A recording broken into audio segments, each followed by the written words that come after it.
Selamat datang di Si Binuang Channel. Terima kasih sudah mampir. Mari kita lanjutkan novel Tikam Samurai, Si Bungsu, karya Makmur Hendrik, bagian 501. Selamat mendengarkan. Masih bersama Si Binuang Channel. Apakah benar perempuan itu memang Michiko, bisik hatinya seperti kepada diri sendiri. Namun dia tak sendiri. Dia kini ada di kamarnya, di rumah Yosua, berbaring bersama Angela. Dia benar Michiko. Dia memang gadis Jepang yang kau cari itu, Bungsu, ujar Angela pelan seperti menjawab pertanyaan hati si Bungsu. Kenapa kau begitu pasti, Angela, sedangkan aku yang mengenalnya tak merasa pasti? Angela tak menjawab. Dia tahu kalau pertanyaan itu tak mungkin dia jawab. Dan memang tidak untuk dijawab, si Bungsu menarik napas. Maafkan saya Angela, saya tak bermaksud melukai hatimu. Kau terlalu banyak berbuat baik padaku. Angela memeluk si Bungsu. Dia sudah menikah dengan lelaki yang melarikannya. Dan dia telah memukulku dengan tangan yang pernah memelukku. Jangan cepat berprasangka, Dir. Barangkali dia alasan yang amat kuat untuk akhirnya memutuskan menikah dengan lelaki itu. Alasan yang kuat? Ya, barangkali. Saya tahu. Kini dia jadi orang yang terhormat.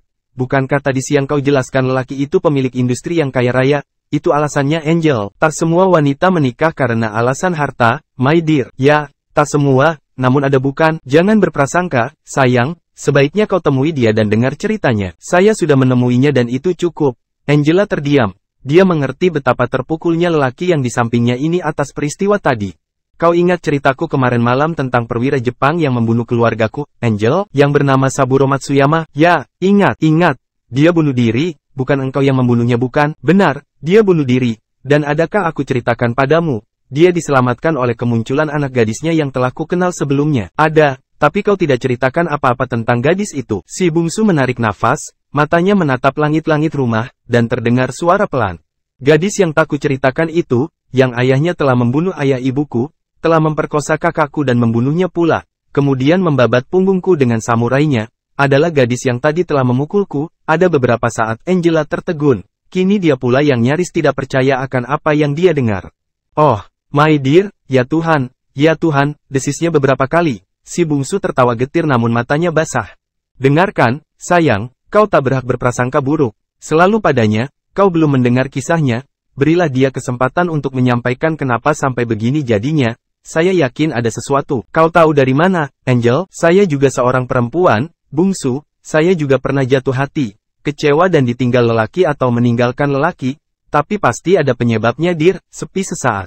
Baik, saya akan menemuinya. Akan bertanya. Tapi bagaimana kalau dia tak mau? Dia pasti akan bercerita. Bagaimana kalau suaminya tak mengizinkan? Saya rasa suaminya seorang lelaki yang gentleman. Saya melihat itu dari sikapnya. Dari sikapnya merampas kekasih orang, penyebab yang sebenarnya akan kita ketahui, Dir. Baik, dan bagaimana kalau dia tak mau atau suaminya tak mengizinkan? Itu terserah padamu selanjutnya.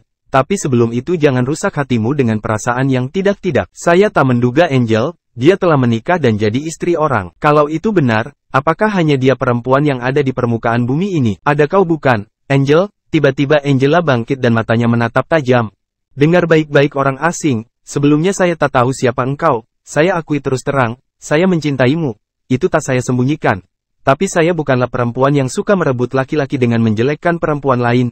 Saya ingin mengatakan padamu, bahwa kalau perempuan itu sudah menikah, dan engkau sudah tahu dengan pasti alasannya, maka kau harus berani menerima kenyataan. Si Bungsu terperangah, dan gadis itu tetap melanjutkan dengan nada tinggi. Jika hanya sekian mentalmu, seperti bubur, menangis ditinggalkan perempuan, lebih baik kau jadi banci saja. Si Bungsu menatap wajah Angela yang merah padam, kemudian tersenyum. Apa yang kau senyumkan? Kau sangka aku tertarik dengan senyummu itu? Si Bungsu masih tersenyum. Aku tak menyesal bertemu denganmu, Angel. Barangkali aku yang menyesal bertemu denganmu, lelaki kelas bebek. Si Bungsu tersenyum dan meraih tangan gadis itu. Dia tak tahu harus bagaimana tanpa Angela. Kematian Tongki Mula datang di kota Dallas nyaris membuat dia kehilangan akal. Mari kita lanjutkan novel Tikam Samurai, Si Bungsu, karya Makmur Hendrik, bagian 502. Pagi-pagi sekali mereka dikejutkan oleh ketukan pintu di kamar. Kemudian terdengar panggilan suara Yosua bertanya. Apakah Anda mempunyai musuh sehingga mereka perlu mencari Anda kemari, Bungsu? Si Bungsu membuka pintu dan melihat Indian itu siap dengan bedil di tangannya. Ada apa? Yosua menunjuk ke halaman. Dari jendela mereka melihat sebuah mobil Mercy nongkrong tak jauh dari rumah. Dua orang lelaki kelihatan berdiri di luar. Yang seorang tengah menelpon, barangkali bicara dengan seseorang di suatu tempat. Kau kenal mereka? Si Bungsu menggeleng. Angela yang sudah bangun muncul di ruang tengah ikut mengintip. Dia tak kenal siapa orang itu. Joshua segera keluar dengan bedil tetap di tangan. "Hey guy, ada sesuatu yang tak beres," sapanya dengan keras. Salah seorang di antara keduanya mengangkat tangan ke atas, seperti memberitahu kalau mereka datang bukan untuk mencari masalah, kemudian menurunkan tangannya kembali sambil mendekati rumah. "Kami memerlukan teman Anda." "Temanku yang mana guy?" "Orang Indonesia itu," si bungsu heran. "Anda siapa, dan untuk apa menemui orang Indonesia itu?" "Kami disuruh Tuan Thomas Mackenzie, katakan itu padanya, dia pasti kenal dengan nama itu." Tiba-tiba si bungsu muncul di pintu. "Anda mencari saya?" "Tuan Thomas Mackenzie menyuruh Anda datang ke rumahnya." Si bungsu bertukar pandang dengan Joshua. "Dia ingin mengundang saya makan siang?" tanya si bungsu menyindir. "Tidak, stranger, dia perlu bertemu dengan Anda karena desakan istrinya." Si bungsu tertegun. Kini di luar telah berada pula Angela yang dalam pakaian kimono tidur yang belum dia ganti. Dia berdiri di sisi si bungsu. "Istrinya mendesak?" tanya si bungsu pelan. "Ya, istrinya sakit, dia ingin bertemu dengan Anda." "Pergilah, kau harus mendengarkan apa yang sesungguhnya terjadi," bisik Angela pelan. Si bungsu menatapnya.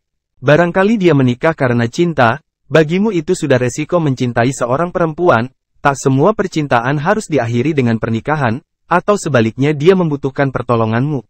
Maka meskipun dia telah menikah, kau bisa saja membawa dia lari," lanjut Angela. "Terima kasih Angel, aku akan pergi atas petunjukmu." Kemudian menoleh pada lelaki yang menjadi utusan itu dan berujar, "Baik, saya akan bersiap." Kemudian dia masuk, demikian juga Angela. Tetapi Joshua tetap di sana, dan bedilnya tetap dikepit di ketiak, sembari menghisap pipa tembakau. Ketika akan pergi si bungsu melihat Angela tengah memperhatikannya, gadis itu tersenyum. Namun ada rahasia yang tak terpecahkan di balik senyumnya. Gadis itu mendekat dan membetulkan kerah baju si bungsu, serta mematut baju di bagian pinggangnya. "Kau pergi denganku Angel," gadis itu menggeleng. "Ada saatnya kau kutemani dir, tapi ada saatnya aku tak boleh pergi. Kali ini aku tak boleh pergi. Jika ternyata dia menderita bersama suaminya, maka kau jangan ragu membawa dia pulang ke negerimu. Tapi jika dia bahagia maka biarlah dia bersama suaminya." Si bungsu merasa sangat terharu atas sikap Angela padanya. Dia tak hanya seorang perempuan yang patut dijadikan kekasih, juga seorang sahabat yang penuh pengertian. Dipegangnya kedua pipi gadis itu dengan tangannya, kemudian dikecupnya bibirnya dengan lembut. "Apapun yang terjadi aku takkan lupa budimu Angel," bisik si bungsu. Kemudian dia pun pergi. Joshua menatap kepergiannya dengan diam sambil mengepit bedil. Si bungsu masuk mobil dan duduk di belakang dan mobil itu berjalan meninggalkan halaman rumah itu. Angela mengintip dari jendela.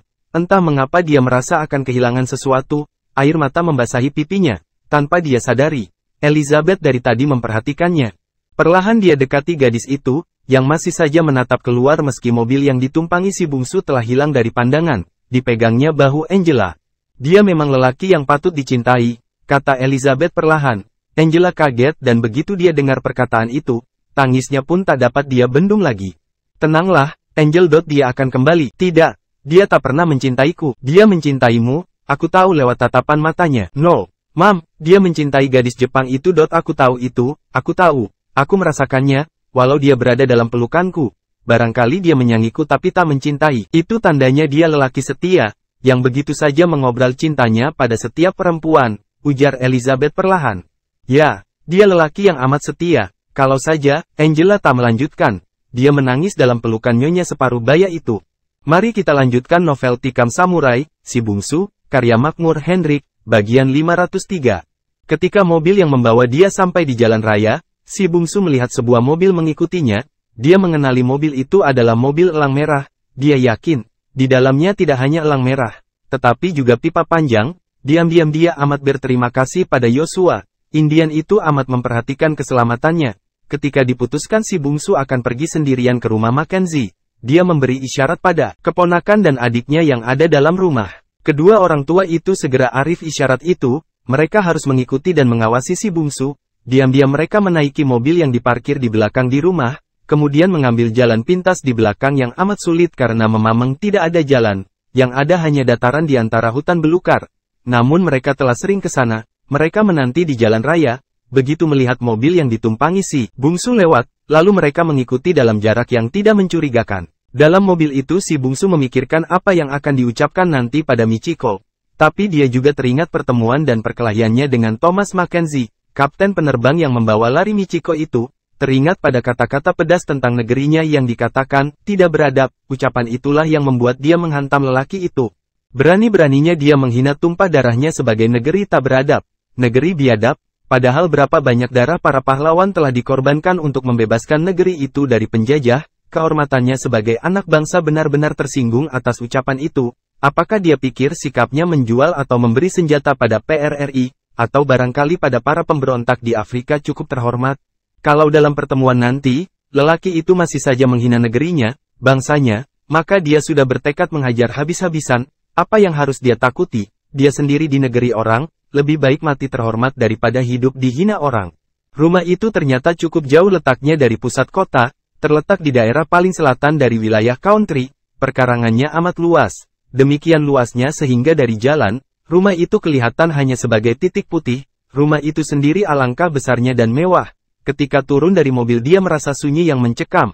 Namun firasatnya mengatakan bahwa elang merah dan pipa panjang pasti berada di sekitarnya. Kedua Indian itu, entah dengan cara bagaimana, namun pasti, bisa menyelusup ke rumah itu. Dia menoleh ke jalan raya. Tak ada sebuah mobil pun kelihatan. Rumah ini punya jalan sendiri yang terpisah dengan jalan raya. Namun si bungsu dapat merasakan kehadiran kedua Indian itu di sekitarnya. Sebuah suara mirip suara burung di pepohonan terdengar lembut. Sekitar rumah itu memang dipenuhi pepohonan. Salah satu dari tanda itu dapat diketahui si bungsu isyarat dari elang merah atau pipa panjang. Hatinya jadi tentram. Dia mengikuti salah seorang dari penjemputnya masuk ke ruang depan. Di situ, di ruang tengah, yang dicat serba putih itu, dia tertegun. Rumah depan itu jelas ditata secara ruangan rumah-rumah Jepang.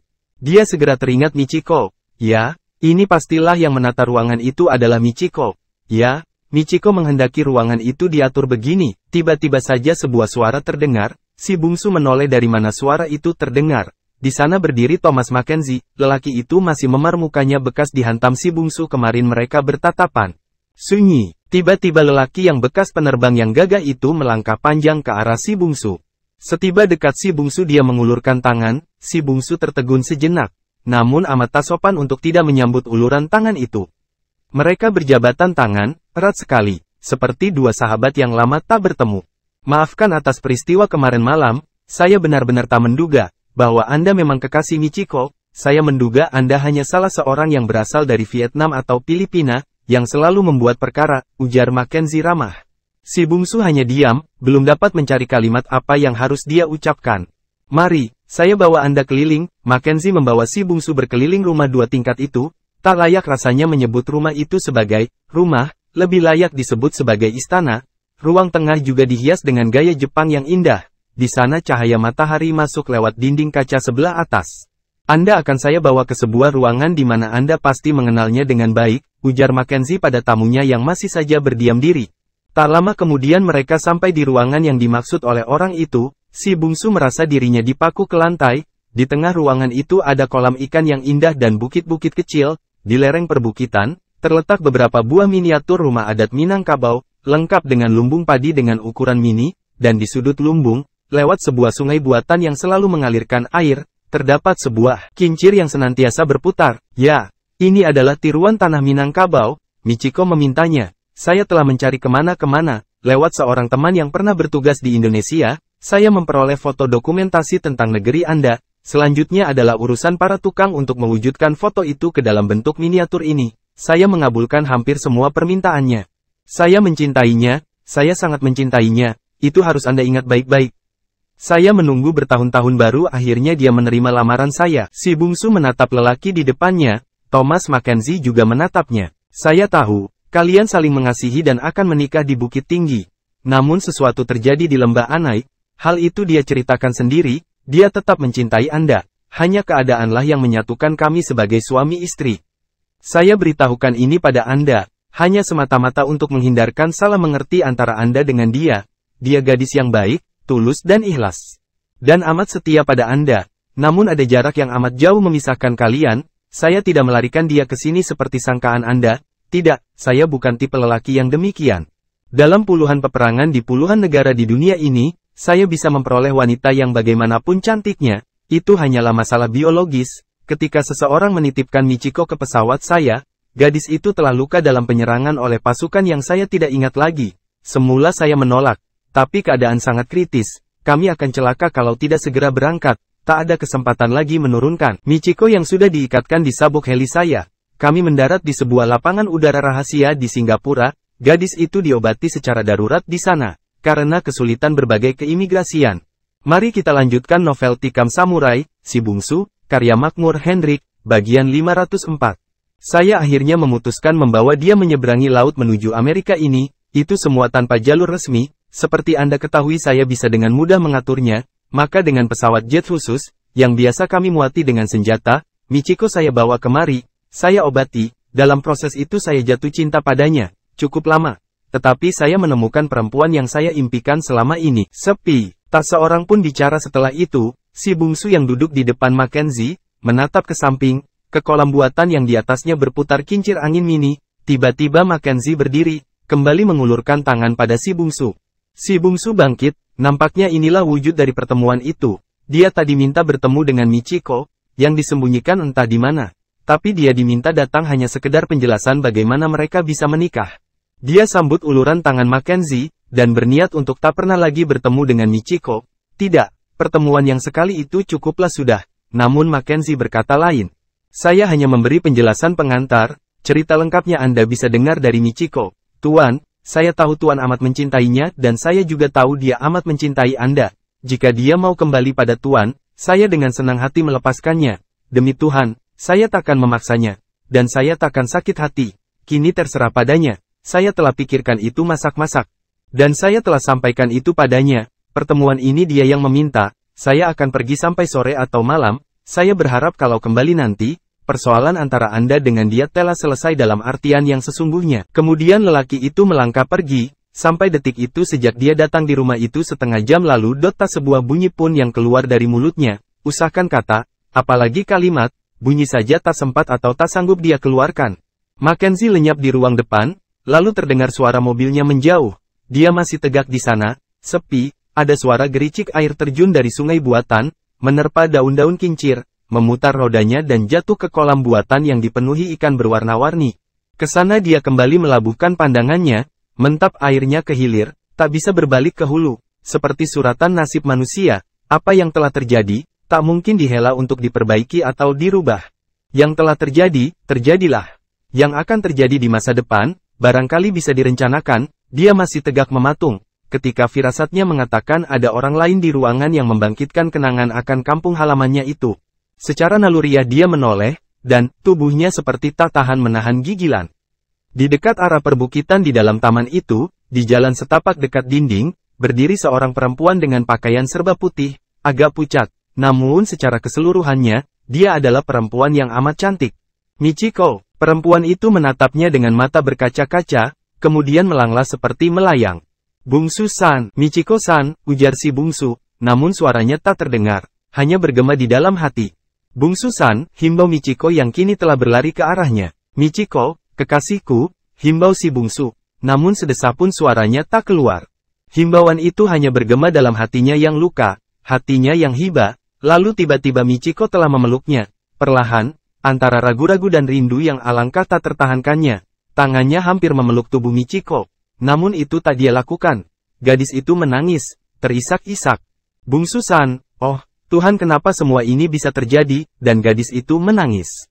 Si bungsu merasa jantungnya tertikam, merasa hatinya disayat-sayat sembilu. Dia lelaki yang telah membunuh tak sedikit manusia, yang telah banyak mengalami siksa dan cobaan. Namun air matanya jadi kering, tapi kali ini, matanya basah, sebasah hatinya yang seakan terluka berlumur darah. Bungsu-san, bicaralah, mengapa kau membisu begini? Engkau menghukumku, jangan menghukum begitu, bicaralah. Bungsu-san, Michiko memohon di antara tangisnya. Gadis itu menengadahkan kepala, meraba dengan jarinya yang lentik wajah si bungsu, dan ketika melihat mata si bungsu basah, dan air mata lelaki itu tiba-tiba jatuh menimpa pipinya, Michiko benar-benar luluh. Si bungsu tak sepatah pun mampu bicara. Tak sepatah pun, padahal banyak sekali yang ingin dia katakan, yang ingin dia tanyakan, sampaikan. Namun sepatah pun terucapkan. Jika istriku sampai keguguran karena peristiwa ini, kau akan menanggung akibatnya. Ucapan Mackenzie di restoran beberapa hari yang lalu tiba-tiba seperti terngiang di telinganya. Perempuan yang memeluknya ini, bukan lagi kekasihnya. Kini dia istri orang lain dan dia lagi hamil. Perlahan dia papa perempuan itu duduk di kursi. Kau bahagia bersama suamimu, Michiko? Itulah pertanyaan pertamanya. Pertanyaan yang tumbuh tatkala dia mengingat pesan Angela ketika akan berangkat tadi. Bila dia tak bahagia, maka jangan ragu-ragu, bawalah dia pulang ke Indonesia atau kemana saja, tapi kalau memang dia bahagia bersama lelaki itu, biarkanlah dia menempuh hidup bersama suaminya. Ucapan Angela terngiang di telinganya, namun Michiko tak menjawab pertanyaan itu, dia kembali memeluk si bungsu, perlahan dan hati-hati sekali, agar gadis itu tak merasa tersinggung, dia lepaskan pelukan itu. Mendudukannya kembali ke kursi, menggenggam tangannya, dan menatap matanya, lalu tiba-tiba dia dapat jalan untuk mengalihkan pembicaraan. Rumah gadang yang kau buat berikut kincir dan gunung-gunung itu, indah dan mengingatkan aku pada kampungku, katanya mencoba tersenyum. Namun Michiko tak peduli, dia masih menatap si bungsu. Di ruang depan, kuil dan rumah-rumah mini seperti di Jepang, mengingatkan aku ketika naik kereta api menuju Nagoya. Michiko masih menatapnya, dia kehabisan bahan untuk bicara, akibatnya sepi.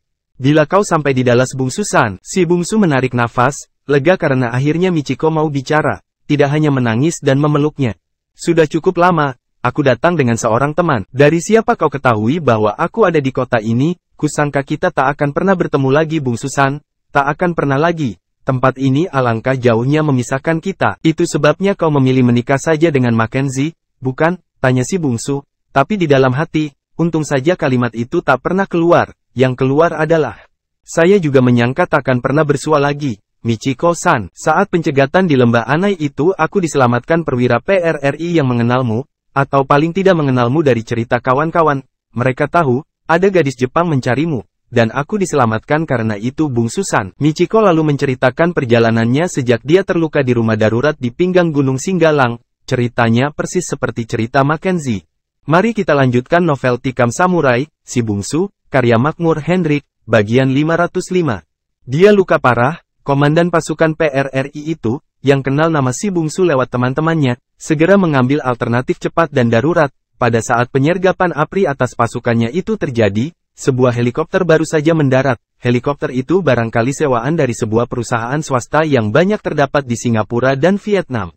Namun yang jelas, senjata yang diturunkan dari heli itu adalah buatan Amerika Serikat. Pilotnya juga berkebangsaan Amerika yaitu Thomas Mackenzie, bekas pasukan udara Amerika. Perwira PRRI itu meminta Mackenzie membawa Michiko, tak peduli kemana, pokoknya dibawa, barangkali bisa ke Singapura atau Hong Kong. Kalau sudah di sana, gadis Jepang itu tentu akan mudah pulang ke negerinya.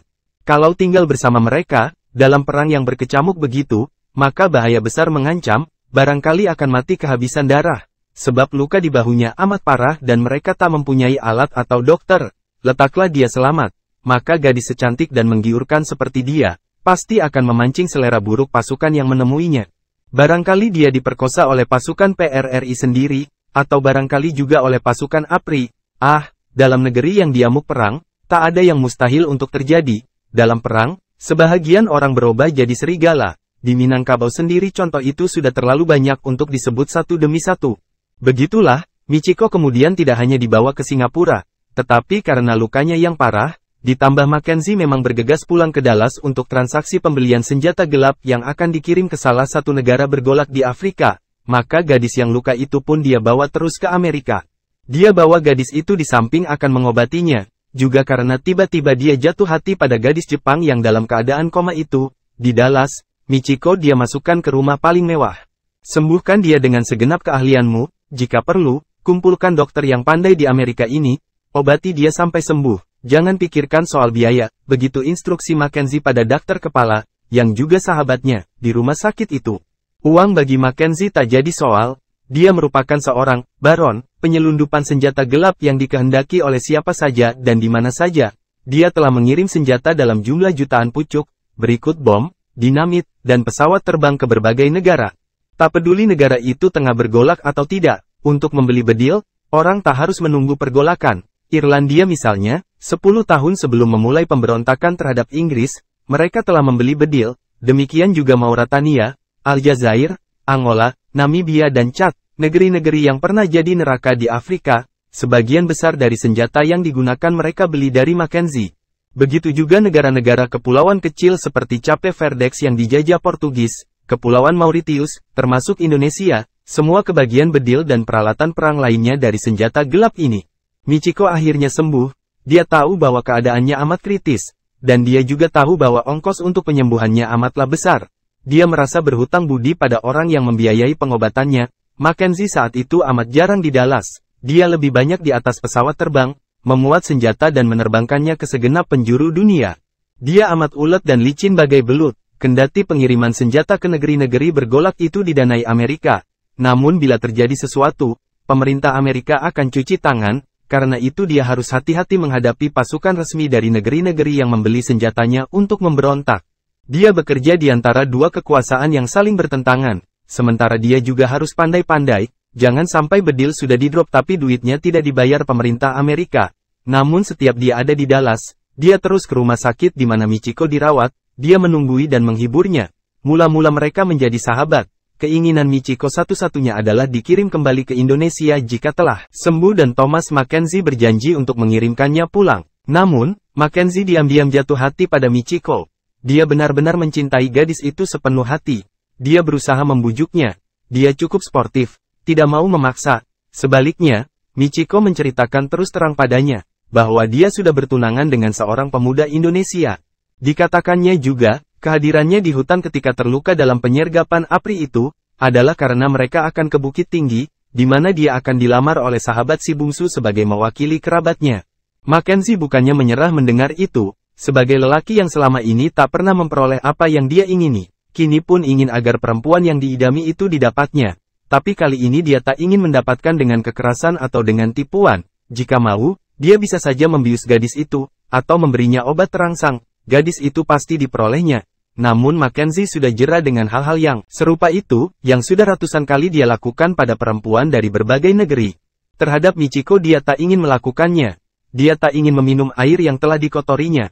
Karena itu dia berusaha meningkatkan persahabatan mereka menjadi lebih baik. Bukan rahasia lagi, perempuan adalah makhluk lemah, yang butuh kasih sayang, butuh perhatian, dan biasanya yang dekat api jua yang akan panas. Michiko memang gadis yang teguh. Dia mencintai si bungsu dengan sepenuh jiwanya. Tentang hal itu tak usah pula disangsikan, bahwa dia sepenuhnya perempuan, yang terdiri dari tulang belulang dan daging sebagai manusia biasa. Selagi namanya manusia, pasti punya kelemahan dan kekurangan. Michiko tidak lemah dalam menghadapi godaan. Namun godaan yang datang terus-menerus, berhari-hari, berbulan-bulan dan bahkan berganti tahun, hatinya yang kukuh mulai goyah. Mari kita lanjutkan novel Tikam Samurai, Si Bungsu, karya Makmur Hendrik, bagian 508. Lagi pula Mackenzie adalah lelaki yang memang amat patut digilai oleh perempuan, berwajah gagah, jantan, kaya, simpatik, dan terhormat serta penuh sayang pada Michiko. Semuanya lebih daripada cukup untuk menaklukkan hati perempuan manapun jua. Michiko terkadang memenuhi ajakan Mackenzie untuk pergi ke resepsi kenalan, atau tamasya, yaitu menjelang kesehatannya benar-benar pulih. Dia memenuhi ajakan Mackenzie sebagai penghormatan dan tak mau orang yang telah berbudi padanya itu kecewa bila berkali-kali ajakannya ditolak.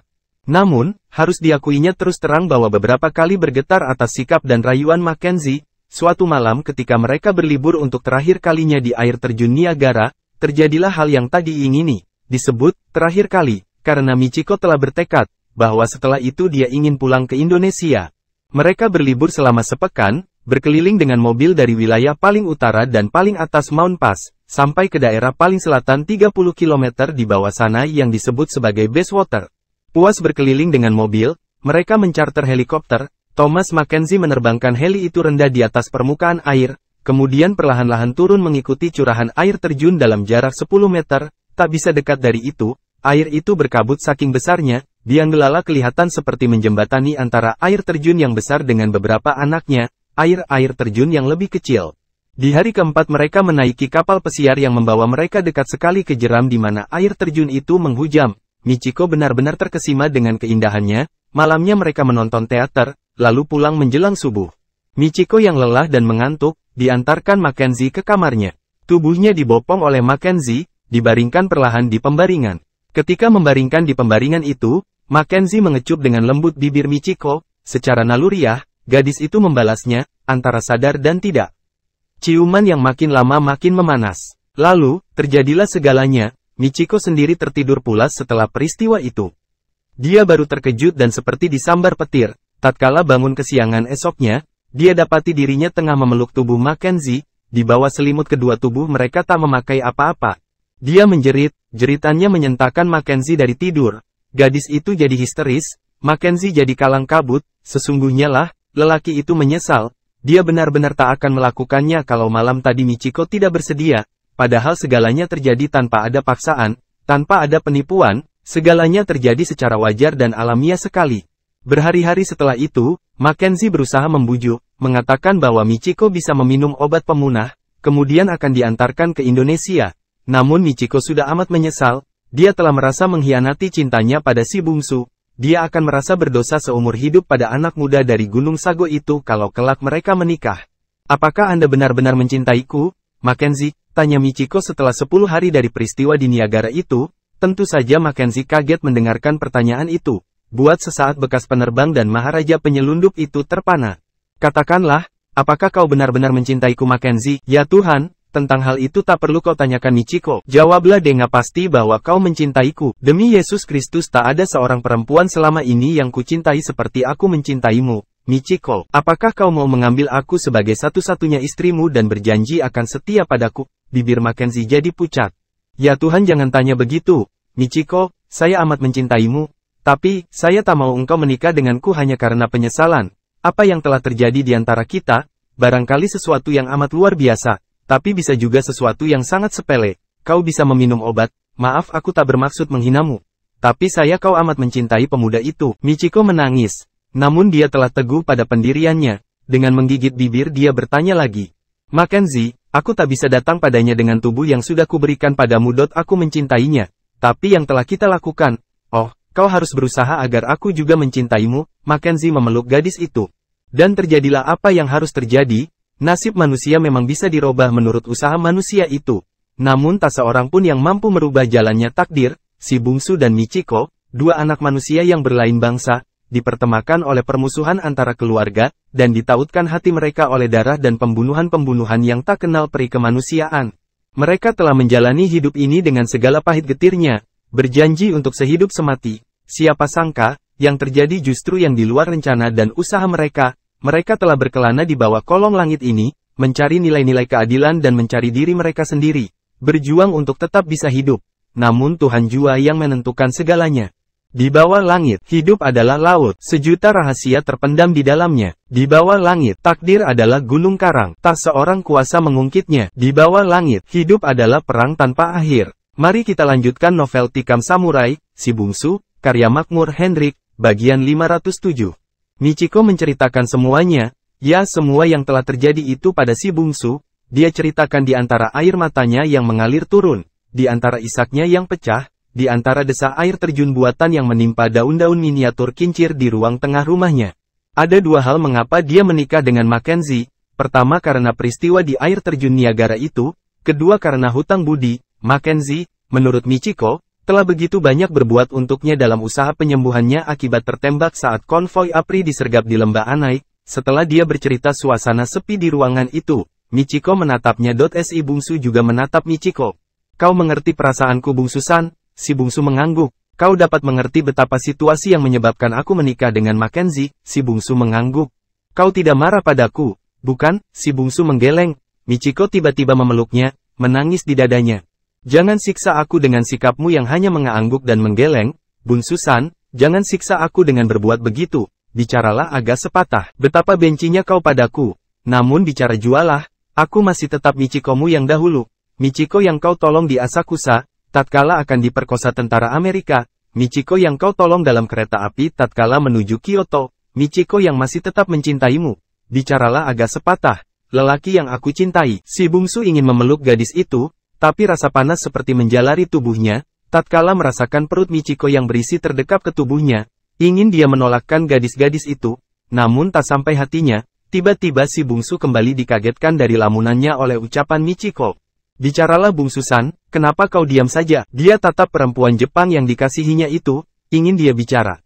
Tapi apa yang akan dia katakan? Perempuan dalam pelukannya ini tengah hamil, di dalam perutnya ada janin Thomas Mackenzie. Dalam situasi seperti itu dia teringat Angela, letnan polisi Dallas yang kini ada di rumah Yosua. Jika dia tidak bahagia, artinya perkawinannya Mackenzie hanya karena terpaksa, maka jangan ragu-ragu, bawalah tunanganmu itu pergi, kembali ke Indonesia atau kemana saja. Tetapi jika ternyata dibahagia, maka janganlah egois, relakan dia bersama lelaki itu. Lalu, dia teringat pada pembicaraan mereka di Padang, beberapa hari sebelum berangkat ke Bukit Tinggi. Di negeri kami ini yang melamar perempuan adalah pihak ibu dan keluarga pihak lelaki. Tapi saya tak lagi punya keluarga, kita sama-sama sebatang kara.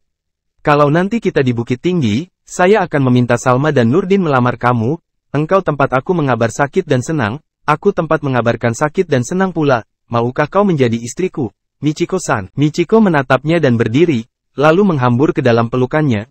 Gadis itu menangis terisak-isak, tenggelam oleh rasa haru dan bahagia yang tak bertepi. Lalu berkata di antara tangisnya, hati dan jiwaku milikmu, kekasihku, milikmu selama-lamanya. Tapi ketika dalam perjalanan ke Bukit Tinggi, konvoi yang mereka tumpangi dicegat PRRI di Lembah Anai, sehingga terjadi malapetaka tak bertepi ini. Si bungsu tak tahu apa yang diperbuat, dia sudah mendengar kisah Michiko. Kenapa dia menikah dengan lelaki Amerika itu? Dari cerita itu dia menarik kesimpulan, bahwa Michiko juga mencintai Mackenzie. Itu pasti. Dan akhirnya Michiko arif, bahwa si bungsu bukannya tak mau bicara, namun sebenarnya tak bisa bersuara. Begitu menyadari hal itu, dia lantas memeluk si bungsu, menangis di dada anak muda yang dicintai sepenuh hatinya itu. Aku mencintaimu bungsu-san, aku mencintaimu, kau ingat kata-kataku di Padang dahulu, hati dan jiwaku milikmu, kekasihku. Milikmu selama-lamanya, kini, dan seterusnya pun kasihku. Hal itu tak berubah, kendati tubuh milik orang lain. Namun, bagaimana aku datang padamu? Setelah kehormatanku kuberikan pada orang lain, aku tak pantas menjadi istrimu. Engkau seorang lelaki mulia. Aku tahu, banyak tempat telah kau datangi, untuk membela orang yang tertindas. Semuanya kau lakukan tanpa memikirkan dirimu. Ada seorang gadis yang mengharapkanmu dan kau juga harapkan. Tapi, gadis itu ternyata lemah imannya. Maukah engkau memaafkanku? Kekasihku. Si bungsu ingin mengangguk, namun kalaupun dia mengangguk Michiko tak dapat melihatnya, sebab gadis itu tengah membenamkan kepalanya ke dadanya. Ketika akhirnya Michiko menengadahkan kepala, menatapnya, si bungsu mencoba untuk tersenyum, lalu mengangguk. Michiko memegang wajah si bungsu dengan kedua tangannya, kemudian mendekatkan ke wajahnya, lalu mengecup bibir si bungsu menggigil. Ciumlah aku, bungsu-san, ciumlah, betapun bencinya kau padaku. Ujar gadis itu bermohon di antara tangisnya. Si bungsu memegang pipi Michiko, kemudian mencium perempuan Jepang itu dengan lembut. Dia bersumpah, inilah ciuman terakhir, gadis ini telah bersuami. Dia tengah hamil, alangkah tak layaknya perbuatannya ini. Berciuman dengan istri orang lain. Barangkali karena pukulan batin yang amat mendera, karena mencintai lelaki lain, tapi menikah dengan lelaki lain pula, Michiko terkulai di pelukan si bungsu. Si bungsu memahami betapa beratnya tekanan perasaan yang dialami Michiko yang membuat perempuan itu tak sadar diri. Dia bopong perempuan itu, kemudian membawanya ke arah dari mana dia datang tadi. Tak jauh dari air terjun buatan itu dia melihat sebuah pintu dan di balik pintu terdapat sebuah kamar yang alangkah besarnya dan mewahnya. Semua lantainya dialas dengan beludru putih, di tengah kamar tidur yang luas itu terdapat sebuah pembaringan yang antik. Mari kita lanjutkan novel Tikam Samurai, Si Bungsu, karya Makmur Hendrik. Bagian 508. Diletakkannya tubuh Michiko di sana, diselimutinya dengan selimut berwarna merah jambu, ditatapnya wajah perempuan itu beberapa saat, barangkali untuk kali terakhir. Dari negeri yang jauh ku cari engkau, kini kita telah berjumpa. Apa yang telah dan akan kau peroleh dari suamimu, terutama hidup dalam kemewahan, takkan pernah kau peroleh dari diriku Michiko-san. Takkan pernah, aku anak gunung yang tak bersekolah, betapun juga, kau dan anak-anakmu membutuhkan semuanya ini. Kini aku harus pergi tanpa dirimu. Michiko-san, kudoakan kau bahagia, ujarnya dalam hati. Dia melangkah meninggalkan kamar itu, tapi di pintu berdiri seseorang. Thomas Mackenzie, lelaki itu sudah tegak di sana sejak si bungsu membaringkan Michiko di tempat tidur. Mereka bertatapan. Terima kasih bungsu, jika kau butuh bantuanku, sekarang atau bila saja, kau sampaikanlah padaku. Apapun jenisnya bantuan itu, saya akan melakukannya. Sebagai tukaran dari Michiko, tanya si bungsu dingin. Sebagai persahabatan, katanya pelan. Mereka bertatapan, akhirnya si bungsu menyadari, kalau tidak karena lelaki di depannya ini, dia takkan pernah bertemu lagi dengan Michiko. Betapun pahitnya pertemuan ini, namun Mackenzie telah menyelamatkan nyawa gadis yang dicintainya. Mackenzie, terima kasih engkau telah menyelamatkan perempuan yang aku cintai. Itu dulu, kini dia istrimu, jaga dia baik-baik, aku yakin dia bahagia denganmu, ujar si bungsu perlahan sambil mengulurkan tangan. Mackenzie tidak hanya menerima salam si bungsu tapi memeluknya dengan penuh haru, orang yang kemarin disebutnya stranger, yang datang dari negeri tak beradab itu. Maafkan aku atas segala-galanya sahabat, ujarnya dengan suara bergetar. Maafkan juga atas segala-galanya sahabat, balas si bungsu. Di luar dia menolak naik mobil yang menjemputnya di rumah Yosua. Dia berjalan kaki meninggalkan rumah besar di tengah lapangan yang amat luas itu. Dia berjalan terus menyongsong matahari.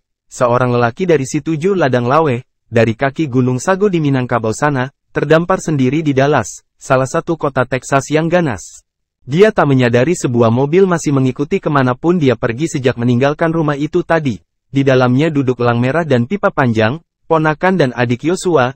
Mereka mengikuti sejak tadi, sejak si bungsu dijemput dari rumah mereka di tengah rimba di pinggir kota Dallas, dan begitu si bungsu masuk ke rumah itu, mereka juga masuk tanpa diketahui oleh para penjaga. Mereka sudah terlatih untuk hal itu. Mereka adalah turunan Indian yang amat disegani mencari jejak dan menyamar serta menyelinap jika terjadi pertempuran. Begitu si bungsu keluar rumah itu, mereka segera pula menghindar dengan cepat, menyusup pergi menuju mobil yang mereka parkir jauh dari areal pekarangan rumah tersebut. Kita dekati dia, tanya pipa panjang yang pegang setir. Elang merah yang memegang bedil menggeleng. Saat ini dia tak ingin didekati siapapun, jawabnya pelan. Mereka mengikuti saja si bungsu dari kejauhan, berjalan dengan kepala tertunduk di trotoar, seperti menyongsong matahari terbenam. Lalu, dia terduduk diam di sebuah taman yang sunyi, entah di mana. Dia menatap ke arah kolam yang dipenuhi oleh bunga teratai. Kita pulang, kata pipa panjang. Kita tinggalkan dia. Ya, sendiri. Ya, tidak. Paman menyuruh mengawalnya. Bagaimana terjadi apa-apa padanya? Kalau ada seseorang yang berniat membunuhnya, dalam keadaan sekarang dia takkan tahu kalau ada orang yang berniat jahat padanya. Seluruh inderanya seperti mati. Kalau begitu kita jemput Angela, hanya dia yang bisa mengajak lelaki ini pulang. Kalau begitu engkau pulang sendirian menjemput Angela, aku menjaga di sini. Ya, begitu yang baik. Elang merah segera turun. Bedil panjang yang tadi dia pegang dia letakkan di kursi depan. Di bajunya ada sebuah pistol dan kampak kecil. Pipa panjang segera menyetir mobilnya pulang. Angela berlari keluar rumah saat mobil pipa panjang memasuki pekarangan. Dengan cemas dilihatnya di mobil itu hanya pipa panjang sendirian. Di mana dia? Tanya gadis itu cemas. Pipa panjang tak segera menjawab. Dia membuka pintu mobil dan segera turun. Yosua serta istrinya Elizabeth muncul pula. Di mana dia? Ujar Angela. Di Taman Cemara. Di Taman Cemara? Ya, dia duduk di sana sejak beberapa waktu yang lalu. Sendirian, bersama elang merah. Tapi dengan jarak berjauhan, dia tak apa-apa, tak kurang satu apapun, kecuali pikiran warasnya. Angela menatap pipa panjang, dan Indian itu sadar bahwa bukan saatnya bergurau. Maaf Mam, dia memang bukan seperti orang waras sejak keluar dari rumah itu. Kami melihat dia bicara, atau katakanlah melihat dia mendengar perempuan Jepang yang cantik itu berbicara. Lama sekali, dia hanya duduk membisu seperti patung batu. Kemudian perempuan itu tertidur di pelukannya, dia letakkan di pembaringan. Lalu keluar. Lalu kenapa engkau tinggalkan dia di taman itu? Sela Yosua, karena aku yakin dia takkan mau diajak pulang.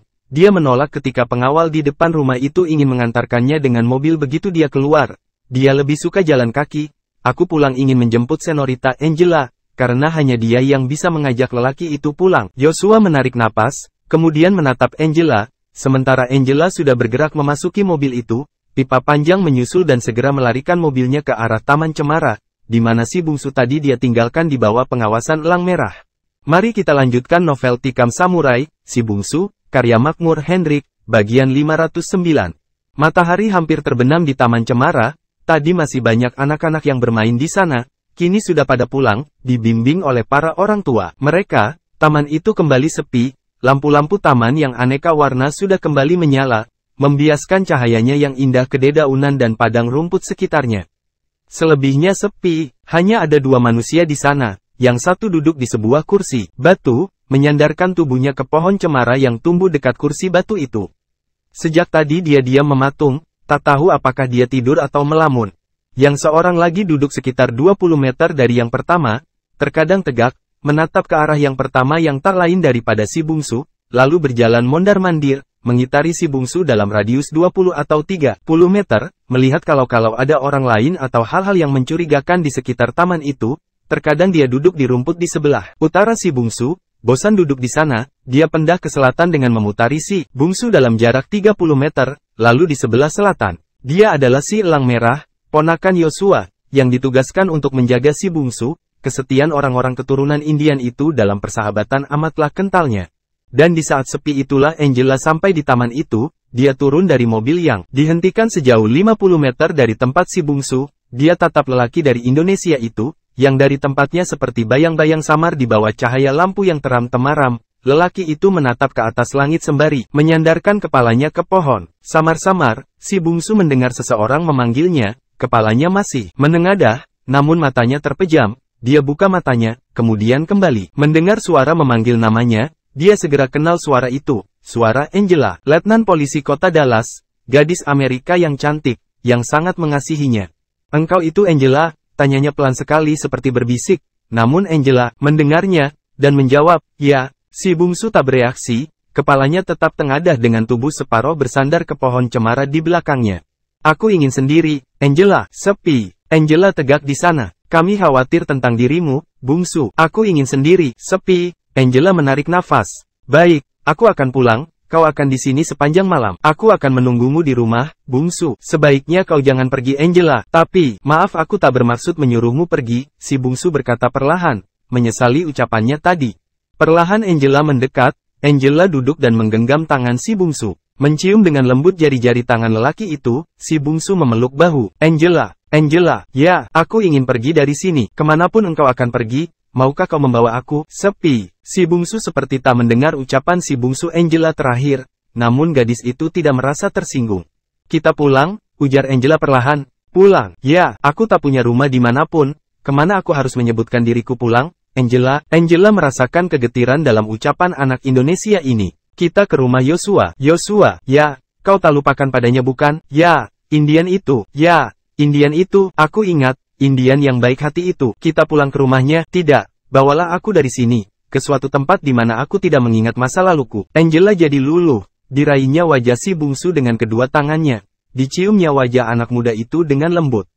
Seorang lelaki, betapa kukuh dan teguhnya. Namun dia tetap saja seorang manusia. Ada saat di mana seseorang manusia tegar terhadap hempasan badai cobaan hidup yang dahsyat. Namun ada pula saat-saat di mana dia akhirnya kembali ke fitrahnya yang hakiki, yaitu sebagai manusia. Tak ada manusia yang hati maupun jantungnya terbuat dari baja. Kini si bungsu mengalami saat-saat yang manusiawi itu. Dia sangat terguncang. Jika dia mau, banyak perempuan yang bisa dia jadikan istri.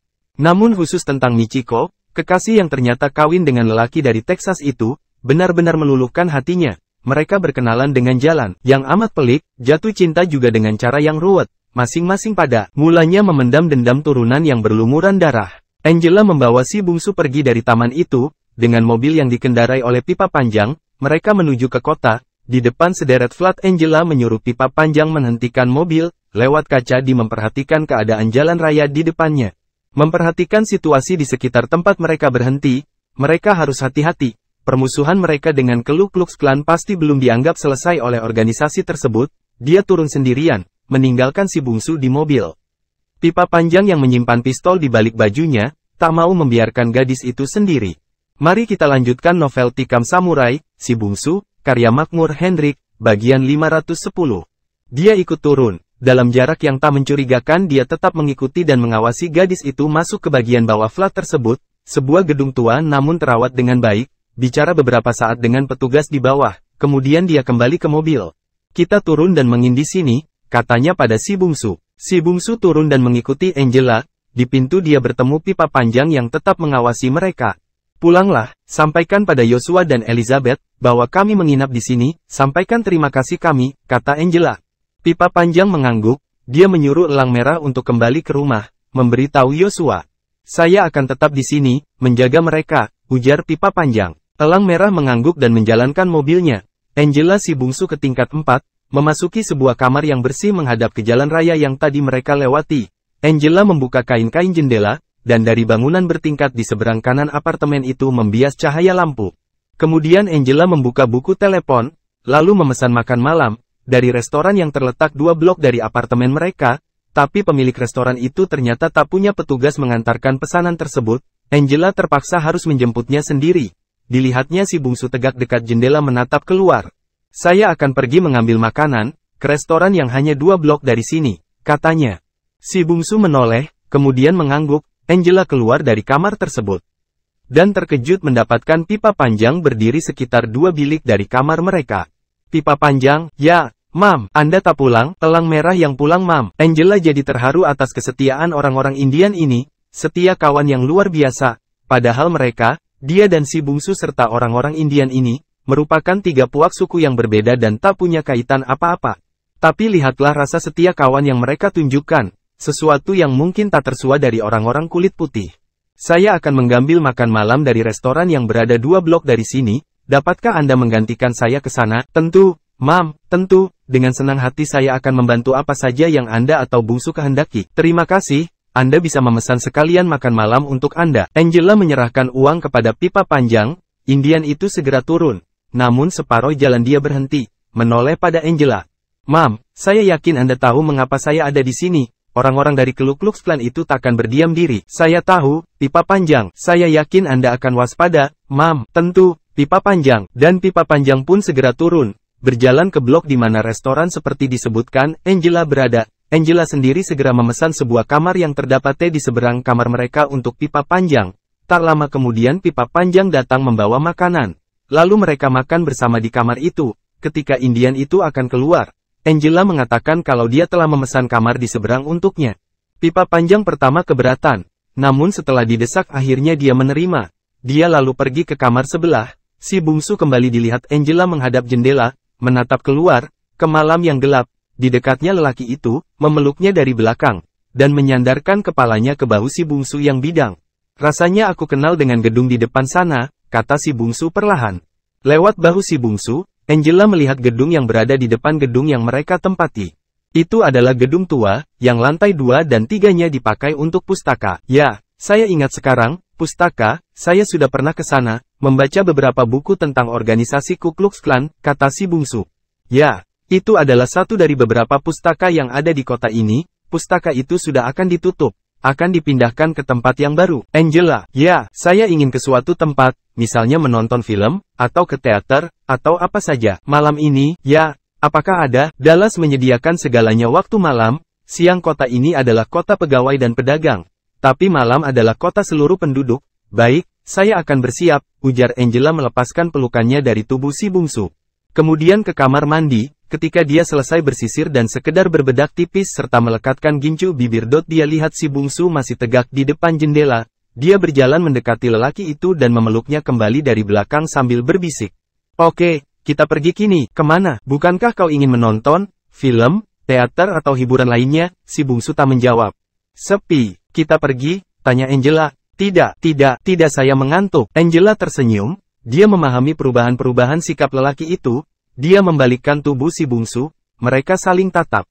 Baiklah, kalau mengantuk, ayo kita tukar pakaianmu. Di lemari ada kain dan kimono disediakan pengelola flat bagi orang-orang yang tak sempat membelinya. Saat malam berangkat larut, mereka berbaring di satu tempat tidur, di bawah satu selimut. Si bungsu menelantang, menatap loteng. Angela yang ada di kanannya memeluknya. Dalam situasi begitulah pintu diketuk. Sekali, 2 kali, ketukan itu tak begitu keras. Sebelum mereka sempat bangkit di luar terdengar orang bicara. Mereka sudah bangkit dan saling pandang. Seperti suara pipa panjang, kata Angela. Ketukan di pintu kembali terdengar. Angela, buka, terdengar suara pipa pinjang. Ada sesuatu? Tanya Angela yang khawatir kalau Indian itu bicara di bawah ancaman. Tidak. Bukalah, Angela mengintip lewat kristal pengintai sebesar kepala korek api yang menempel di pintu. Di luar lewat kaca kristal yang berfungsi sebagai pembesar di sebelah luar itu dilihatnya 2 lelaki. Dan mereka kelihatan tidak mencurigakan. Mari kita lanjutkan novel Tikam Samurai, Si Bungsu, karya Makmur Hendrik, bagian 511. Terdengar suara memanggilnya dari telepon. Angela membuka pintu, kedua lelaki itu mengangguk hormat. Satu di antaranya mengeluarkan kartu dari kantongnya. Kami mohon maaf karena mengganggu, kami dari FBI boleh kami masuk? Silahkan, ujar Angela. Kedua lelaki itu masuk dan pipa panjang juga ikut masuk. Kedua lelaki itu menatap si bungsu dengan cermat. Maaf, kami diperintahkan memeriksa seluruh rumah, toko, kantor, penginapan atau segala tempat yang terletak di pinggir jalan yang akan dilewati Presiden Kennedy dalam kunjungannya 2 hari lagi ke kota ini. Angela mengambil rokok dari tas. Salah satu dari anggota FBI yaitu polisi federal Amerika itu, dengan sopan menyalakan geretan. Boleh kami melihat kartu identitas Anda berdua, dan juga Anda, Tuan, katanya pada Angela, pipa panjang dan si bungsu. Sementara ketiga orang itu memperlihatkan kartu identitas mereka, petugas yang seorang lagi memeriksa setiap sudut kamar itu, jendela, kamar mandi, bawah kolong, loteng, semua diamati dengan cermat dan teliti. Yang memeriksa identitas itu menatap Angela, ketika diketahuinya gadis itu adalah seorang perwira kepolisian Dallas. Anda, pastilah dalam masa cuti, Letnan, katanya. Ya, cuti tahunan, sebulan, masih tersisa sepekan lagi. Anda tidak mendapat panggilan? Panggilan? Dari mana? Jika Anda tidak keberatan, Anda bisa menelpon ke markas Anda, Letnan, anggota kepolisian yang cutinya sementara. Presiden Kennedy akan berkunjung ke sini. Angela segera menuju ke telepon, memutar nomor markasnya. Halo, yes, Mam, markas polisi Dallas Utara di sini, dengan Sersan Hofner, potong Angela. Yes, Mam, Anda, hey, Anda pastilah Letnan Angela, di mana Anda Letnan? Markas telah menelpon apartemen Anda puluhan kali, tapi tak ada sahutan, kata petugas di sana. Anda nampaknya mendapatkan kesulitan, kami sudah menyebar anggota, namun jejak Anda tak kami temukan. Cuti Anda, termasuk semua cuti polisi Dallas dibatalkan. Anda tahu Presiden akan kemari bukan? Dan, ya, saya tahu Hofner, kini berhentilah bicara, sekarang jelaskan, kemana saya harus melapor dan apakah ada nomor kode buat saya? Ya, sebentar Letnan, saya bisa hubungkan Anda dengan Inspektur Norris, Anda ingat bukan? Dia baru dipindahkan lagi ke kota ini setelah 2 tahun di New York. Dia, Angela merasa detak jantungnya mengencang mendengar nama Norris disebutkan. Halo, Angela, Anda masih di sana? Terdengar suara memanggilnya dari telepon, bukan Sersan tadi. Lama Angela terdiam. Ya, saya masih di sini Inspektur. Angela, senang mendengar suaramu kembali. Hei, ada kesulitan? Tidak, Inspektur. Angela, kemana saja kamu hampir sebulan ini? Jejakmu lenyap sama sekali. Kami sangat mengkhawatirkanmu. Angela tidak berusaha menjelaskan.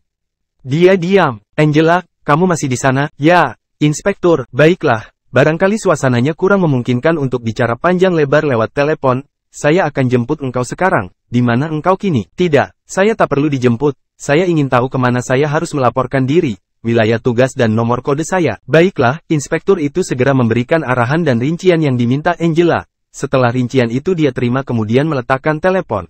Anda membawa senjata api? Anggota FBI itu bertanya pada Angela. Angela mengangguk dan menyerahkan pistolnya pada mereka. Kedua anggota FBI itu mencatat nomor dan suratnya, kemudian menyerahkannya kembali. Anda Tuan, apakah Anda mempunyai senjata api? Pertanyaan yang diajukan pada si bungsu itu, dijawab gelengan oleh si bungsu. Anda masih berada di sini dalam 2 hari ini? Saya tak bisa memastikannya. Baiklah, tapi kalau kami boleh menyarankan, tetaplah di sini dalam 2 hari ini, agar memudahkan checking. Si bungsu tak menjawab. Anggota FBI itu menoleh pada Angela. Letnan, jalur jalan ini akan dilewati oleh Presiden 2 hari lagi. Anda mengerti apa yang kami maksud, bukan? Angela mengangguk, kemudian kedua petugas itu memeriksa senjata milik pipa panjang. Dia jelas tak memiliki izin memegang senjata itu. Namun Angela memberikan jaminan, petugas FBI itu hanya tinggal mencatat nomor dan jenis senjata genggam itu. Kemudian mereka pamit. Sepanjang malam itu, secara maraton sejak sepekan yang lalu, para petugas FBI ini, dalam jumlah yang sulit diperkirakan, telah mengetuk ribuan pintu rumah, telah memeriksa ratusan ribu orang, mendatangi banyak sekali gedung-gedung. Setelah petugas itu pergi, Angela tak segera berbaring, demikian juga si bungsu.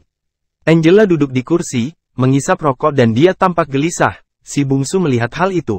Nampaknya kota ini tengah dipersiapkan benar untuk menyambut presidenmu. Angela, kata si bungsu perlahan. Angela menolehkan kepala, kemudian mengisap rokoknya. Maksudmu, presidenmu itu? Ya, dahulu dia sudah berniat datang, dan setelah dibicarakan, disarankan untuk membatalkan kedatangannya waktu itu. Kota ini adalah kota yang paling keras, kota para bandit di seluruh Amerika. Kota ini adalah kota yang kalah dalam perang saudara dahulu. Texas adalah daerah selatan yang dikalahkan. Di sini berdiam para tuan dan budak-budak yang masih merasakan pedihnya kalah dan penghapusan perbudakan. Apakah kedatangannya dibatalkan? Dahulu ya, ternyata kini dia datang lagi.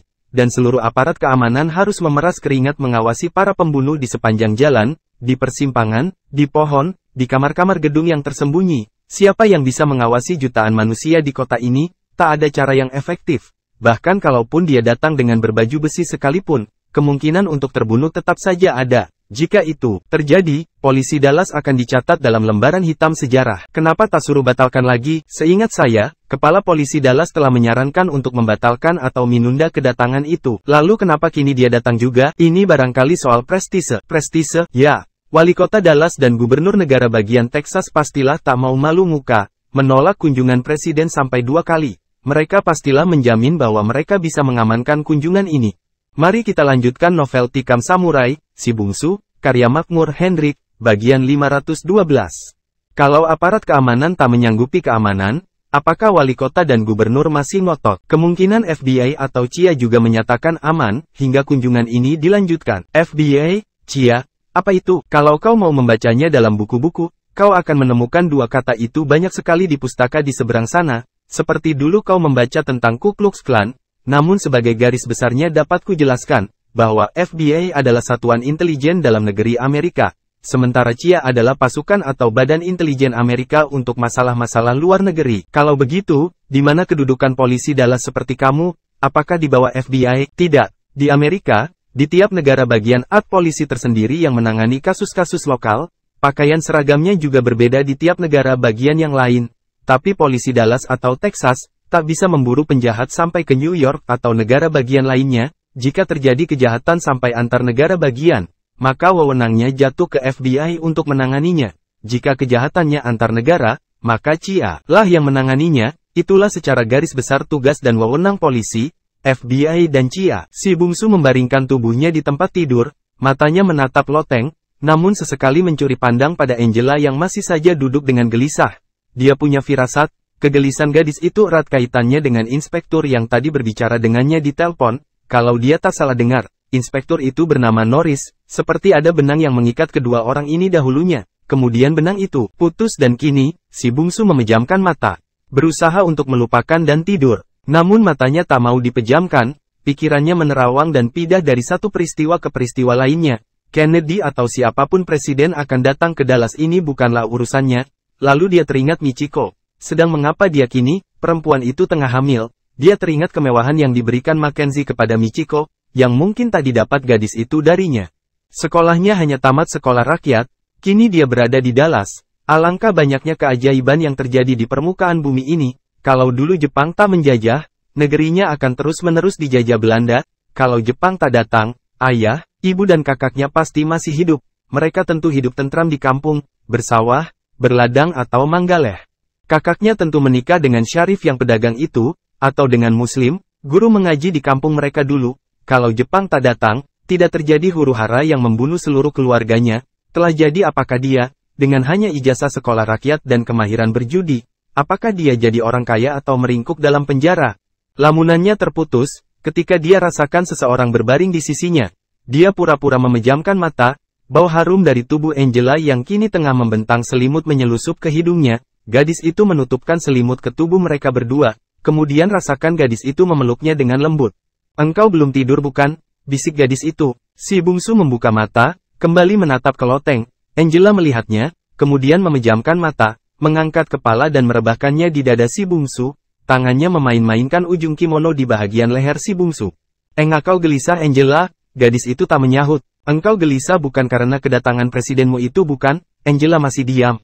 Engkau gelisah karena Norris. Si bungsu dapat merasakan betapa degup jantung gadis itu mengencang. Angela mengangkat kepala, menatap wajah si bungsu. Si bungsu juga menatapnya. Kemudian meletakkan lagi wajahnya di dada lelaki dari Indonesia itu.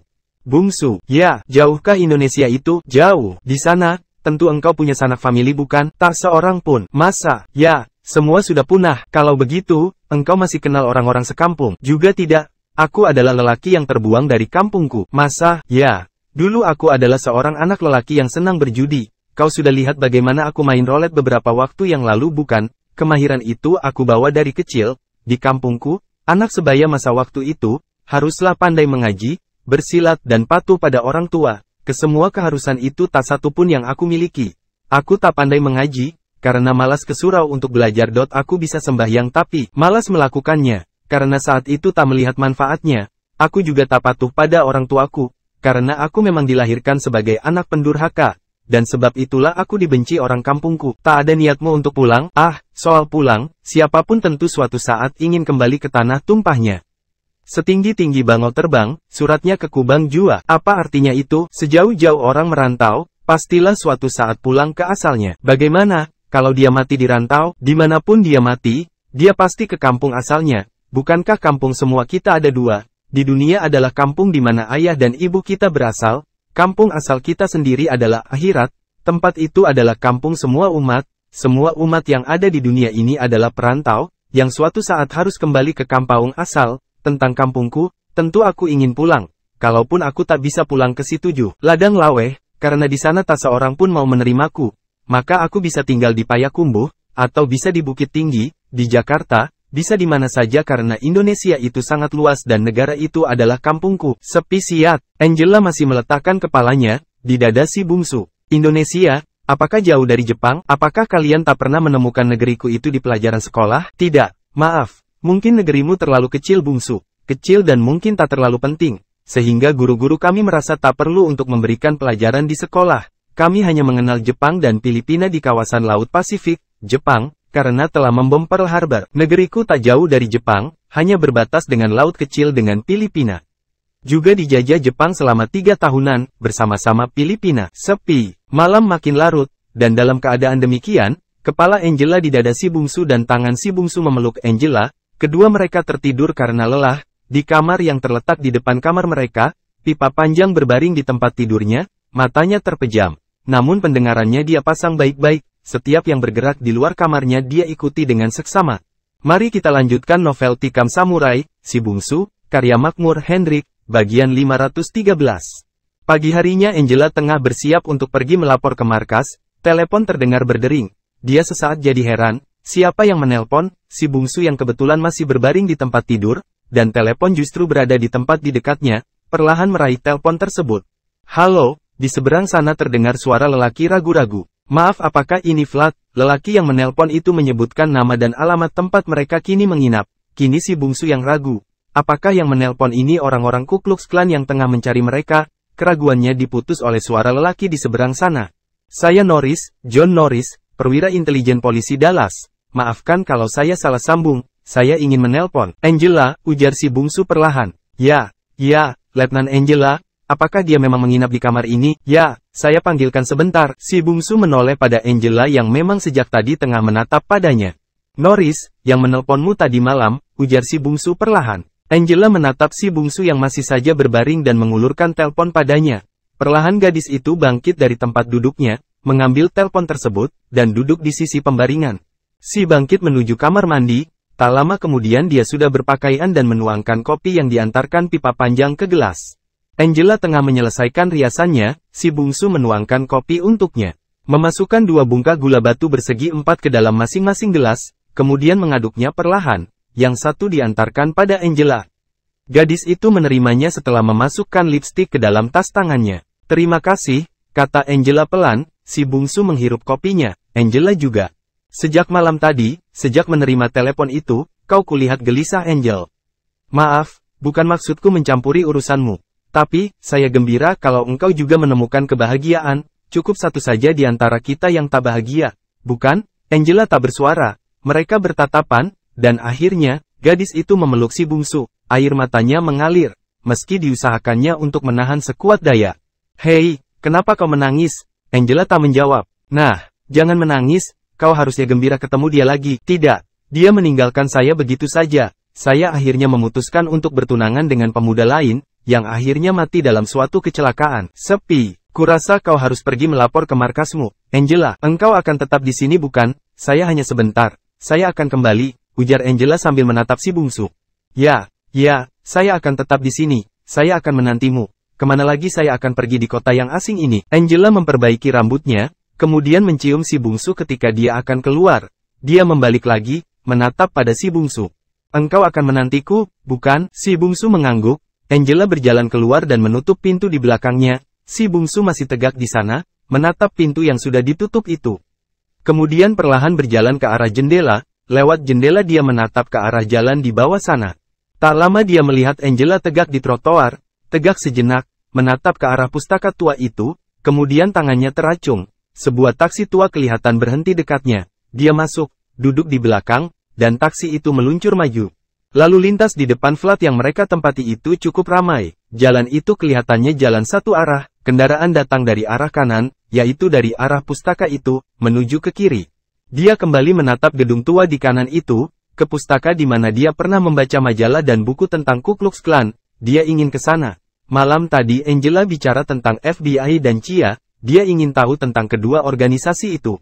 Soalnya akan mengapa dia seharian ini, daripada duduk bermenung, menjelang Angela kembali, lebih baik dia membaca di pustaka itu. Dan setelah itu, barangkali dia bisa memikir-mikir bagaimana rencana selanjutnya.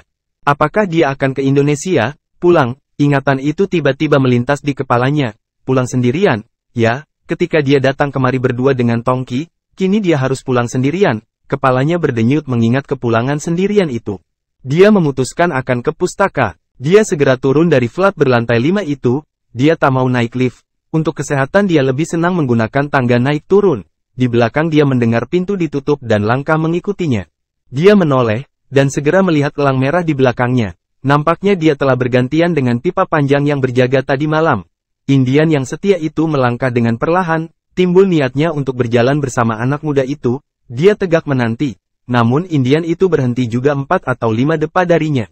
"Hei, elang merah, mari kita bersama-sama," ujarnya. Elang merah menggeleng. "Saya ditugaskan mengawal Anda, Tuan. Kalau saya berjalan bersama Tuan, saling bicara. Bagaimana saya bisa mengetahui ada orang berniat jahat di depan atau belakang, Tuan?" Si bungsu ingin membantah, tapi dia melihat tak ada gunanya berbantahan dengan lelaki Indian yang teguh pendiriannya itu. Dia memutuskan untuk terus berjalan. Sesampai di bawah, dia berbelok ke kanan, melangkah kaki di sepanjang 5 apartemen tersebut. Tak lama kemudian dia sudah berada di pustaka di gedung gaya lama itu. Dia masuk ke dalam. Di lantai 1 ada portir tua yang bertugas untuk sebagian gedung tua itu. Barangkali gedung itu tidak hanya untuk pustaka, ada kegunaan lain, karena gedung itu lumayan besarnya. Ketika akan masuk, dia sempat iseng menghitung. Jendela di sebelah kiri gedung itu ada 7 jendela untuk masing-masing tingkat. Jendela pertama dan ke-7, masing-masing di pinggir yang paling berlainan di tingkat 6 modelnya persegi. Sementara jendela yang 5 buah lainnya, yang diapit 2 jendela itu masing-masing sisi itu, modelnya melengkung di bagian atas, seperti model jendela atau pintu bangunan Timur Tengah. Dia melewati lelaki tua yang menjaga di bawah itu, dan saat itu seorang lelaki agak bergegas mendahuluinya. Lelaki itu memakai jas hitam gelap menenteng sebuah tas persegi ukuran sedang. Dia persis di belakang lelaki itu ketika menaiki tangga. Nampak lelaki itu menuju tingkat atas seperti dia. Ada 3 atau 4 kali lelaki itu menoleh ke belakang, ke arahnya. Lelaki itu bertubuh atletis dengan rambut agak lebat dan rapi. Si bungsu akhirnya berbelok ke gang di lantai 4, setelah sekali lagi melirik, lelaki itu meneruskan naik ke lantai atas. Si bungsu masuk ke ruang pustaka yang sepi itu, menyapa lelaki tua gemuk yang menjadi petugas di sana. "Hei, Anda yang mencari buku dan penerbitan tentang Ku Klux Klan itu bukan?" Lelaki tua itu bertanya sambil menuangkan minuman dari sebuah botol segi 4 pipih ke mulutnya. Bau minuman keras menusuk hidung. "Ya, Pak, Anda tahu, sejak Anda membaca buku tentang Ku itu, di kota ini telah terjadi semacam pembantaian terhadap orang-orang dari kelompok rasis itu. Ada lebih selusin yang mati secara misterius. Bagi saya ada baiknya mereka mati semua." Si bungsu masih tegak mendengar. Lelaki gemuk dengan pipi kemerah-merahan itu kembali menengak minuman dari botol pipi kecil di tangannya. "Saya ingin membaca tentang FBI atau CIA, Pak Tua," katanya pelan. Lelaki tua itu menatapnya. "Kesukaan bacaanmu aneh-aneh saja, anak muda. Ku Klux Klan, FBI, CIA, semuanya organisasi penjahat." "Bukan, FBI dan CIA adalah organisasi kepolisian Amerika," si bungsu mencoba menjelaskan. Lelaki tua penjaga pustaka itu tertawa terkekeh. Saya tahu anak muda, cuma dalam prakteknya, FBI atau CIA itu terkadang tak beda jauh dengan gerombolan bandit." Dan lelaki tua itu berjalan sempoyongan. Tangannya memberi isyarat kepada si bungsu untuk mengikutinya. Mereka berjalan ke bahagian dalam, kemudian menaiki sebuah tangga, sampai di lantai 5, berjalan di gang deretan buku-buku tua, kemudian berbelok ke sebuah sudut. Mari kita lanjutkan novel Tikam Samurai, Si Bungsu, karya Makmur Hendrik, bagian 514. Nah, di sana ada buku-buku, majalah atau koran tentang CIA dan FBI, ujar lelaki itu sambil menunjuk dengan telunjuknya yang gemetar ke sebuah tempat. Bukankah itu juga tempat saya membaca buku tentang Ku Klux Klan itu, ujar si bungsu ketika dia mengenali tempat yang ditunjukkan itu. Persis, bukankah sudah saya bilang, bahwa FBI, CIA, Ku Klux Klan dan mafia adalah organisasi bandit, itulah buku-buku tentang mereka diletakkan berdekatan, mereka bersaudara ujar lelaki tua itu sambil tertawa terkekeh-kekeh meninggalkan si bungsu. Si bungsu melangkah ke deretan buku-buku tersebut, dia melewati deretan rak-rak buku tentang Ku Klux Klan yang pernah dia baca, kemudian agak di sudut dia lihat buku tentang CIA dan FBI yang dia cari, disusun menurut alfabet, mulai dari A, B, Kemudian tentang C didapat, Chia, Cuba, Cina, Chicago dan lain-lain. Tak jauh dari sana pada deretan ke-6, pada abjad F dia jumpai tentang Formosa, Francis, FBI serta yang lain-lain. Dia tegak beberapa saat, buku mana yang akan dia baca lebih dulu, tentang FBI atau Chia atau mafia. Dia teringat akan kata-kata Pak Tua tadi kalau FBI, Chia, Ku Klux Klan sama saja dengan mafia. Dia ingin mencari tentang mafia. Dia ikuti terus abjad yang ada di rak-rak buku itu, sampai di abjad M, dia melihat tentang Auratania, Mamet, Malaya, mafia dan seterusnya. Ketika dia akan meraih salah satu buku tentang mafia itu, perasaannya mengatakan kalau ada seseorang yang tengah memperhatikannya, seseorang tengah mengintainya, naluri yang tajam kembali bekerja. Dia masih tegak melanjutkan mengambil buku tentang mafia itu. Namun, dengan waspada dia mencoba meneliti, diaman orang yang sedang memperhatikannya itu. Apakah orang itu, Pak Tua tadi? Rasanya bukan. Dia meraih sebuah buku tebal. Bersamaan dengan itu dia menoleh ke kanan pada sebuah pintu yang terkunci sejak dia datang pertama kali kemari. Sekarang pintu-pintu itu masih terkunci. Namun lewat lubang kunci, samar-samar dia melihat bayangan yang bergerak di belakang pintu tersebut. Dan bayangan itu lenyap waktu dia dengan tiba-tiba menoleh ke sana tadi. Ada orang yang mengintip, dia membolak-balikkan buku tentang mafia itu. Namun hatinya tak tertuju ke sana, hati dan pikirannya tertuju pada orang yang mengintip tadi. Siapa dia? Elang merah, ya. Mengapa dia melupakan Indian itu? Dia baru saja berpikir ke arah itu ketika tiba-tiba terdengar kegaduhan di balik pintu tersebut, seperti suara perkelahian. Suara gedebuk-gedebak, khawatir tentang keselamatan elang merah, si bungsu segera bertindak cepat. Meletakkan buku tersebut, kemudian mencari jalan keluar dan mencari jalan menuju pintu yang tertutup itu. Tak berapa lama dia berhasil mencapai tempat tersebut, dan mendapatkan elang merah sedang meringkus seorang lelaki di lantai. Apa yang engkau intai di sana? Hei, tanya elang merah. Lelaki yang diringkus itu melenguh-lenguh kesakitan. Ketika elang merah melihat si bungsu muncul, dia menceritakan kalau lelaki itu dia pergoki tengah mengintai lewat lubang kunci. Baik, lepaskan dia, kata si bungsu. Elang merah melepaskan orang tersebut, yang kelihatannya memang tak berdaya menghadapi Indian berotot itu. Ketika lelaki itu tegak, si bungsu segera mengenalinya sebagai lelaki yang mendahuluinya masuk, dan berjalan di depannya ketiak menaiki tangga. Lelaki ini, 2 atau 3 kali menoleh padanya. Ketika menaiki tangga tersebut, dia masih ingat, lelaki itu tadi membawa sebuah tas kecil, kini tas itu tak ada padanya. Mereka bertatapan. Nah, sekarang katakan, apa maksudmu mengikuti saya? Tanya si bungsu pelan. Lelaki itu membetulkan bajunya yang awut-awutan bekas dicengkram si elang merah. Dia tak segera menjawab pertanyaan si bungsu. Si bungsu menatap pada elang merah. Apakah dia dari kelompokku? Tanya pada Indian itu. Elang merah menatap sesaat pada lelaki itu, kemudian menggeleng. Tanpa bicara sepatah kata pun, lelaki itu berlalu dari sana. Si bungsu dan elang merah menatapnya sampai keluar gang.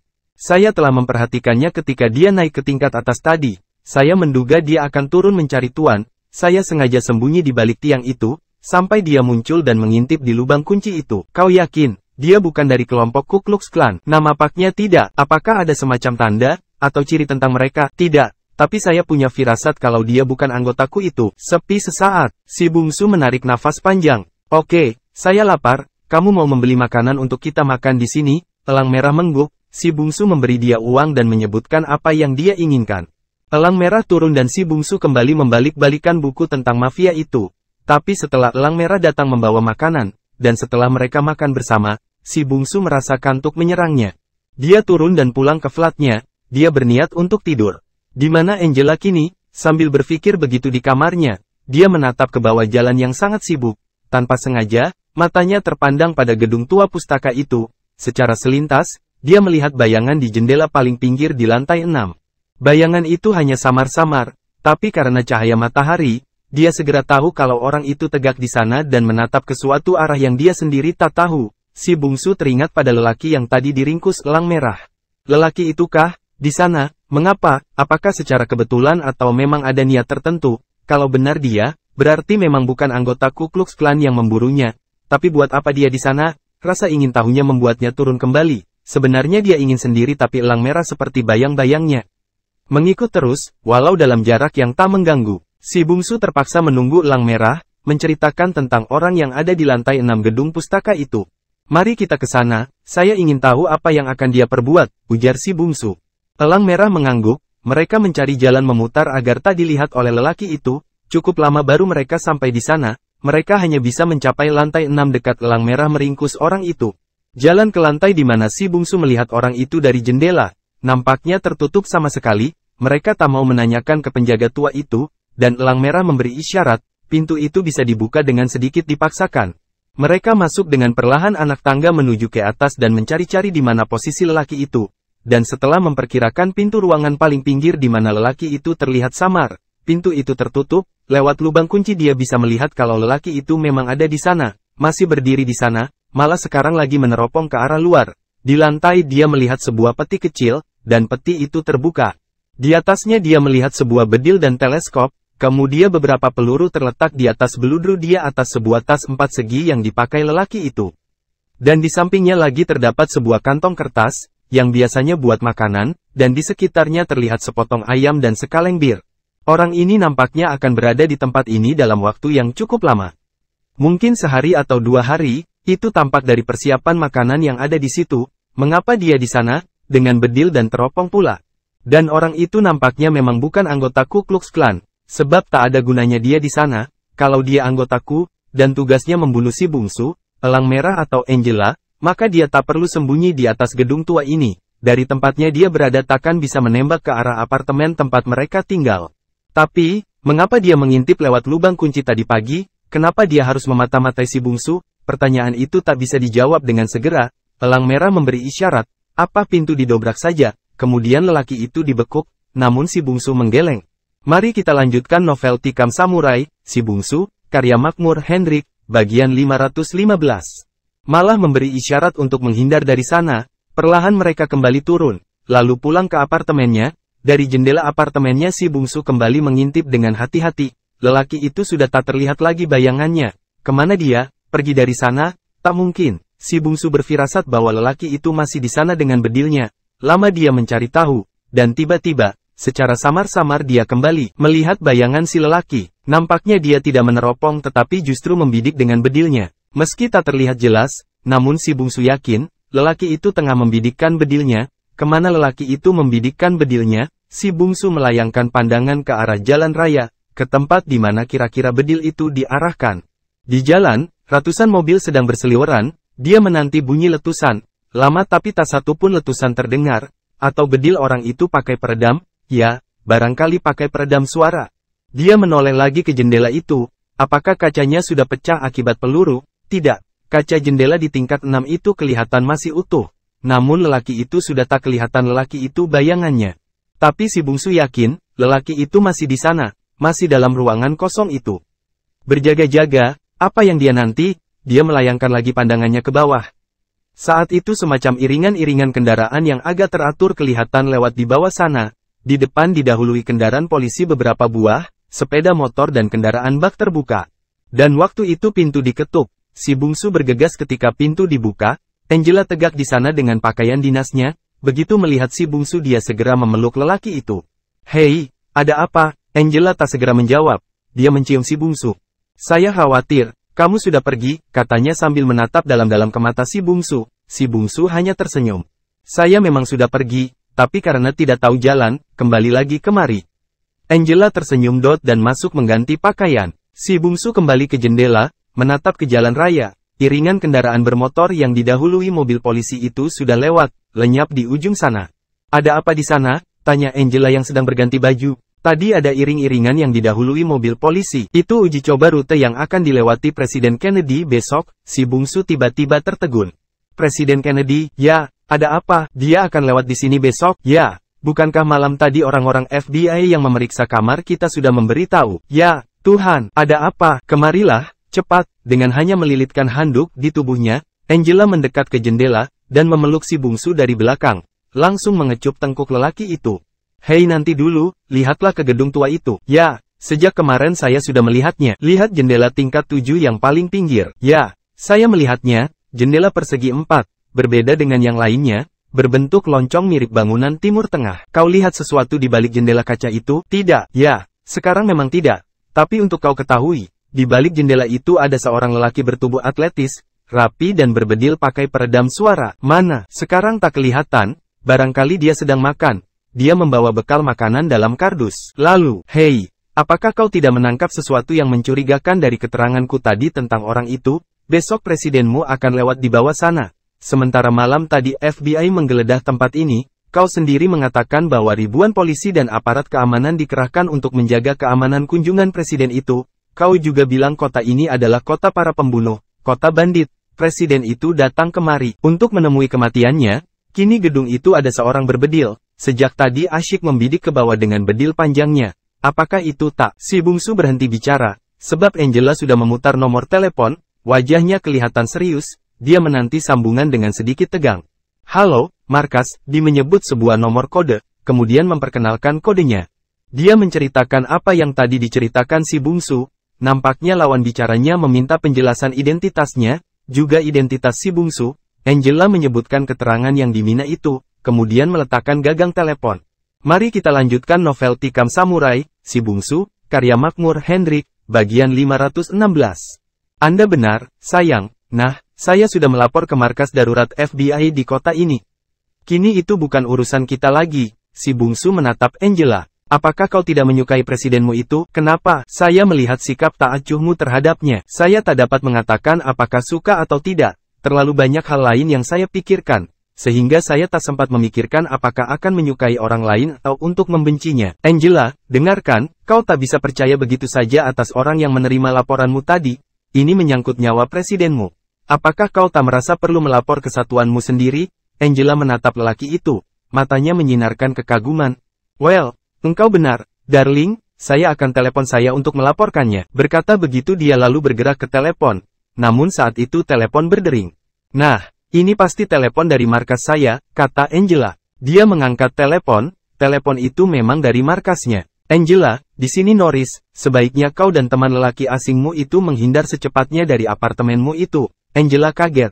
Norris, ini perintah, Angela. Tapi, saya baru ditelepon oleh Chia, dan telepon terputus. Angela termenung, menatap si bungsu yang juga tengah memandangnya dengan diam. Angela penasaran, dia memutar telepon ke markasnya. Norris, ya, ada apa sebenarnya? Yang tadi aku sebutkan itulah semuanya, Angela. Tapi, orang di gedung tua itu, menurut Chia itu adalah petugasnya yang tengah menjalani tugasnya. Telepon diputus kembali, Angela meletakkan telepon dengan jengkel. Di luar terdengar suara ribut-ribut, suara elang merah, suara perkelahian. Si bungsu cepat membuka pintu. Elang merah terlihat tengah bergumul dengan seorang lelaki, yang seorang lagi tegak di pintu. Begitu melihat si bungsu di pintu, lelaki itu meraih kantong jasnya. Si bungsu cepat menendangnya. Tangan yang kena tendang terdengar berderak, dia terpekik. Kami dari FBI, teriak orang itu. Si bungsu mengurungkan niatnya untuk menyerang. Elang merah melepaskan cekikannya pada lelaki yang seorang lagi. Kami ditugaskan untuk menyuruh Anda meninggalkan kamar ini, ujar lelaki yang kena tendang si bungsu tadi. Mereka saling bertatapan, Angela, si bungsu dan elang merah. Anda datang seperti merampok, mengintip-intip, ujar elang merah. Kedua orang itu tak berkata. Ada apa, sebenarnya, ujar Angela. Kami tak tahu, kami hanya diperintahkan untuk menyampaikan pada Anda agar mencari tempat lain. Si bungsu bertukar pandang dengan Angela. Baik, kami akan pergi. Kedua lelaki itu ngeloyor pergi. Mereka bertiga segera masuk ke kamar. Mulai ada yang aneh, ujar si bungsu sambil matanya menatap ke jalan lewat jendela. Kemudian menatap ke kanan, ke arah gedung tua pustaka itu. Saya tak yakin orang tadi anggota FBI, kata Angela. Si bungsu menatapnya. Kita lupa menanyakan identitasnya, ujar si bungsu. Bagaimana, kita pergi dari sini? Tanya Angela. Saya rasa harus, saya mencium sesuatu yang tak beres, ujar si bungsu. Matanya kembali menatap ke gedung di kanan itu. Tapi bayangan lelaki itu tidak kelihatan bayangannya. Mungkin orang yang di atas sana FBI atau Chia, katanya pelan. Maksudmu, saya, entahlah, tapi saya rasa orang itu bukan mengawasi terjadinya huru-hara. Saya tak tahu bagaimana persisnya. Namun, sebaiknya kita pergi. Mereka berkemas seadanya. Namun ketika akan pergi si bungsu berhenti, menatap Angela.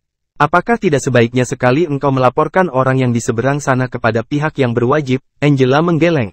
Saya sudah melaporkan hal itu, dan laporan ke markas tadi disahuti Norris, direkam dengan pita khusus. Apakah semua telepon yang masuk ke sana direkam seperti itu? Ya, seluruh percakapan di markas itu direkam. Mereka segera turun dari flat itu. Kemana kita? Tanya si bungsu sesampai di bawah. Namun pertanyaannya belum usai, ketika Angela tiba-tiba menarik tangannya memasuki sebuah gang diikuti oleh elang merah. Ada apa? Set, di luar gang terdengar derap sepatu memasuki lift. mereka bergegas menghindar, sesampai di luar menyetop sebuah taksi. Ada apa? Kembali si bungsu bertanya setelah berada di dalam taksi. Lelaki yang datang tadi, seorang di antara mereka adalah polisi Dallas yang setahun lalu direkrut Chia. Mereka pasti ke tempat kita. Sepi sesaat. Kemana kita? Si bungsu bertanya. Bagaimana kalau kita ke tempat Yosua? Si bungsu mengangguk. Ya, kesanalah. Ke rumah Indian yang baik hati itu tempat mereka menghindar yang baik. Rumah itu terletak dalam hutan yang jarang diketahui orang. Di sebuah persimpangan, Angela menyuruh taksi itu berhenti, mereka turun dan membayar, kemudian berjalan 2 blok, lalu menyetop sebuah taksi, naik setelah menyebutkan suatu arah. Kita harus menghilangkan jejak, bisik Angela pelan. Setelah 3 kali bertukar taksi, mereka baru meneruskan perjalanan ke rumah Yosua. India itu tegak di depan rumahnya ketika mereka sampai. Dia tersenyum, istrinya tegak di sampingnya. Angela memeluk Elizabeth. Tanpa bicara mereka masuk ke rumah. Mari kita lanjutkan novel Tikam Samurai, Si Bungsu, karya Makmur Hendrik, bagian 517. Esok paginya Angela pamitan untuk bertugas. Hari itu seluruh anggota polisi Dallas siaga penuh atas kedatangan Presiden Kennedy.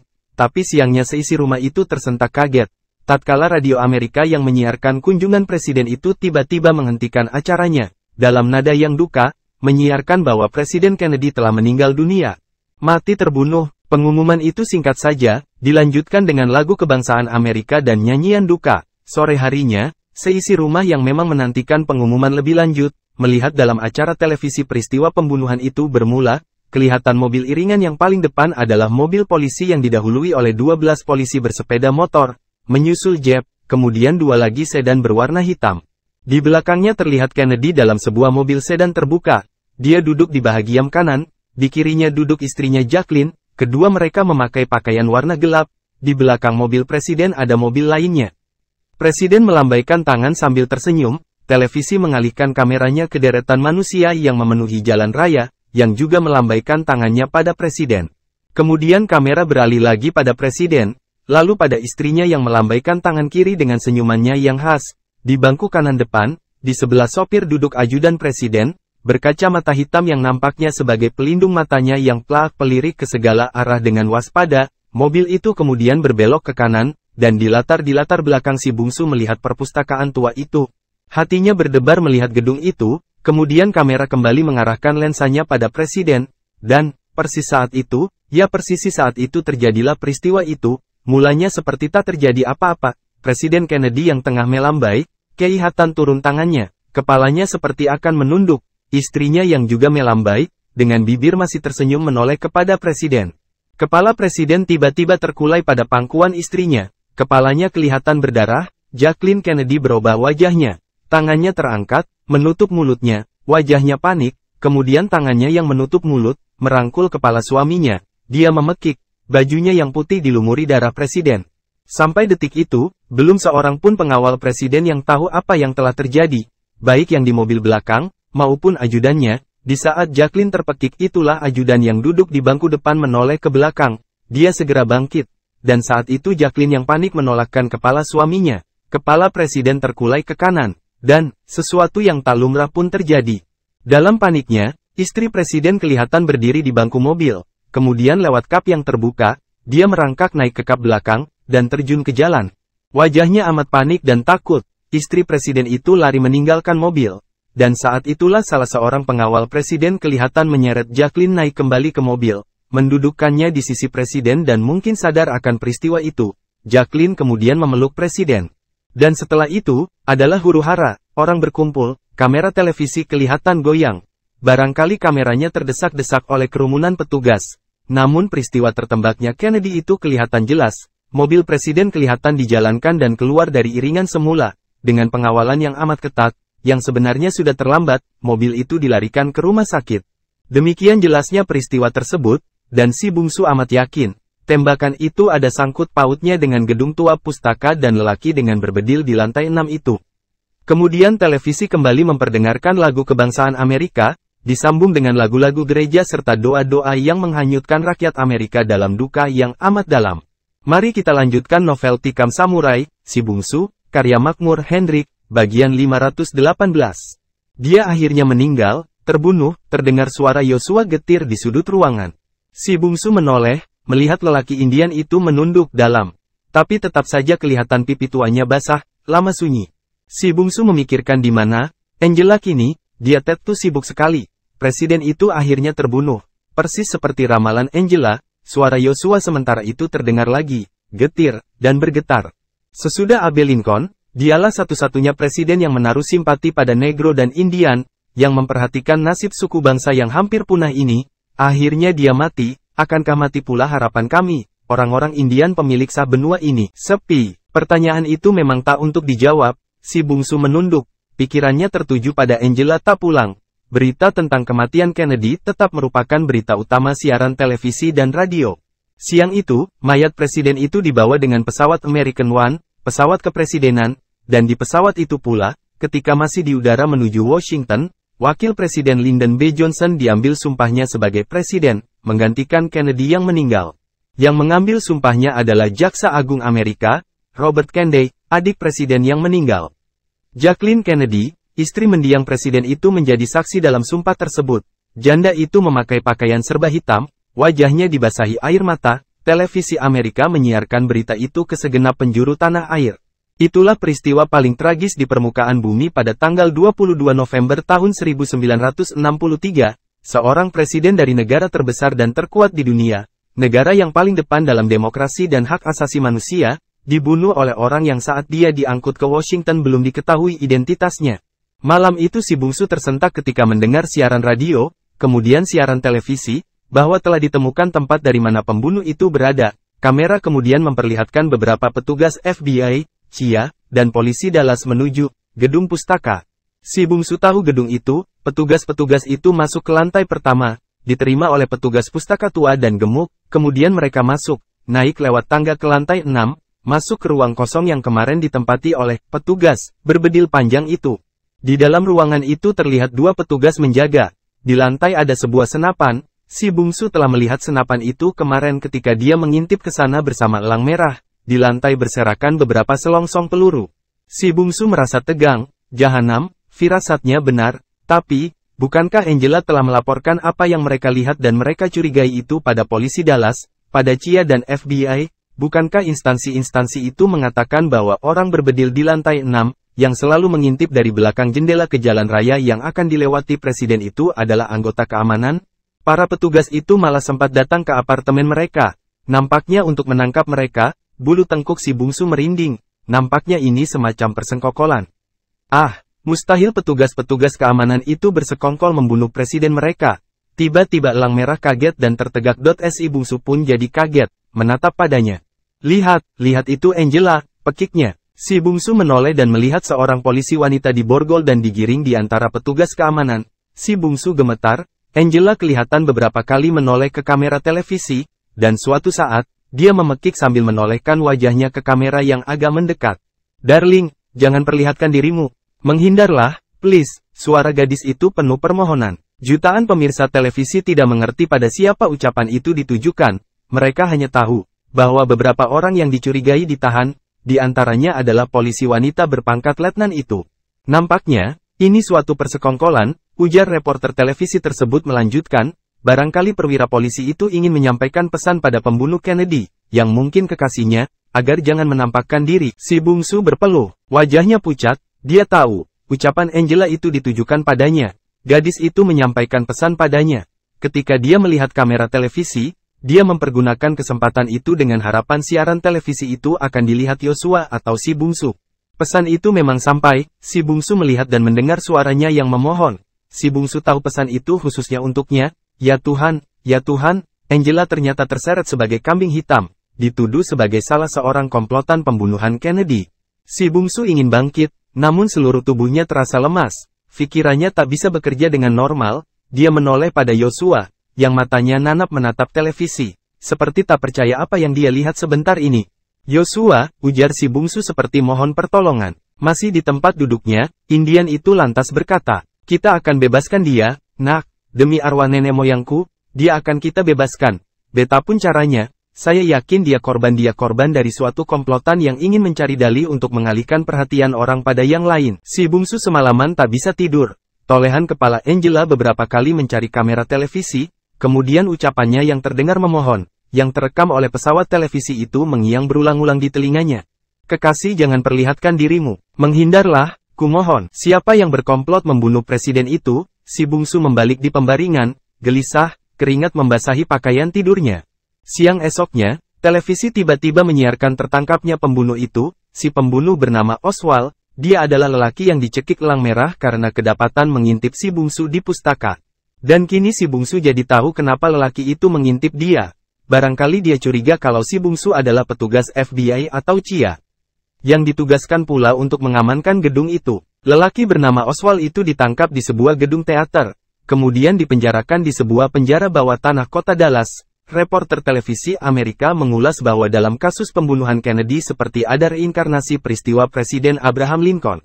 Kedua presiden ini mempunyai banyak persamaan. Lincoln adalah pembenci perbudakan.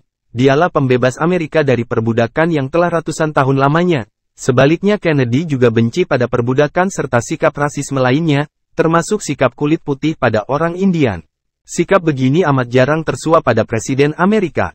Kalaupun mereka tak menyukai rasialisme, mereka tak berani menyatakan terus terang, sebab takut akan dibenci kulit putih. Lain halnya dengan Kennedy.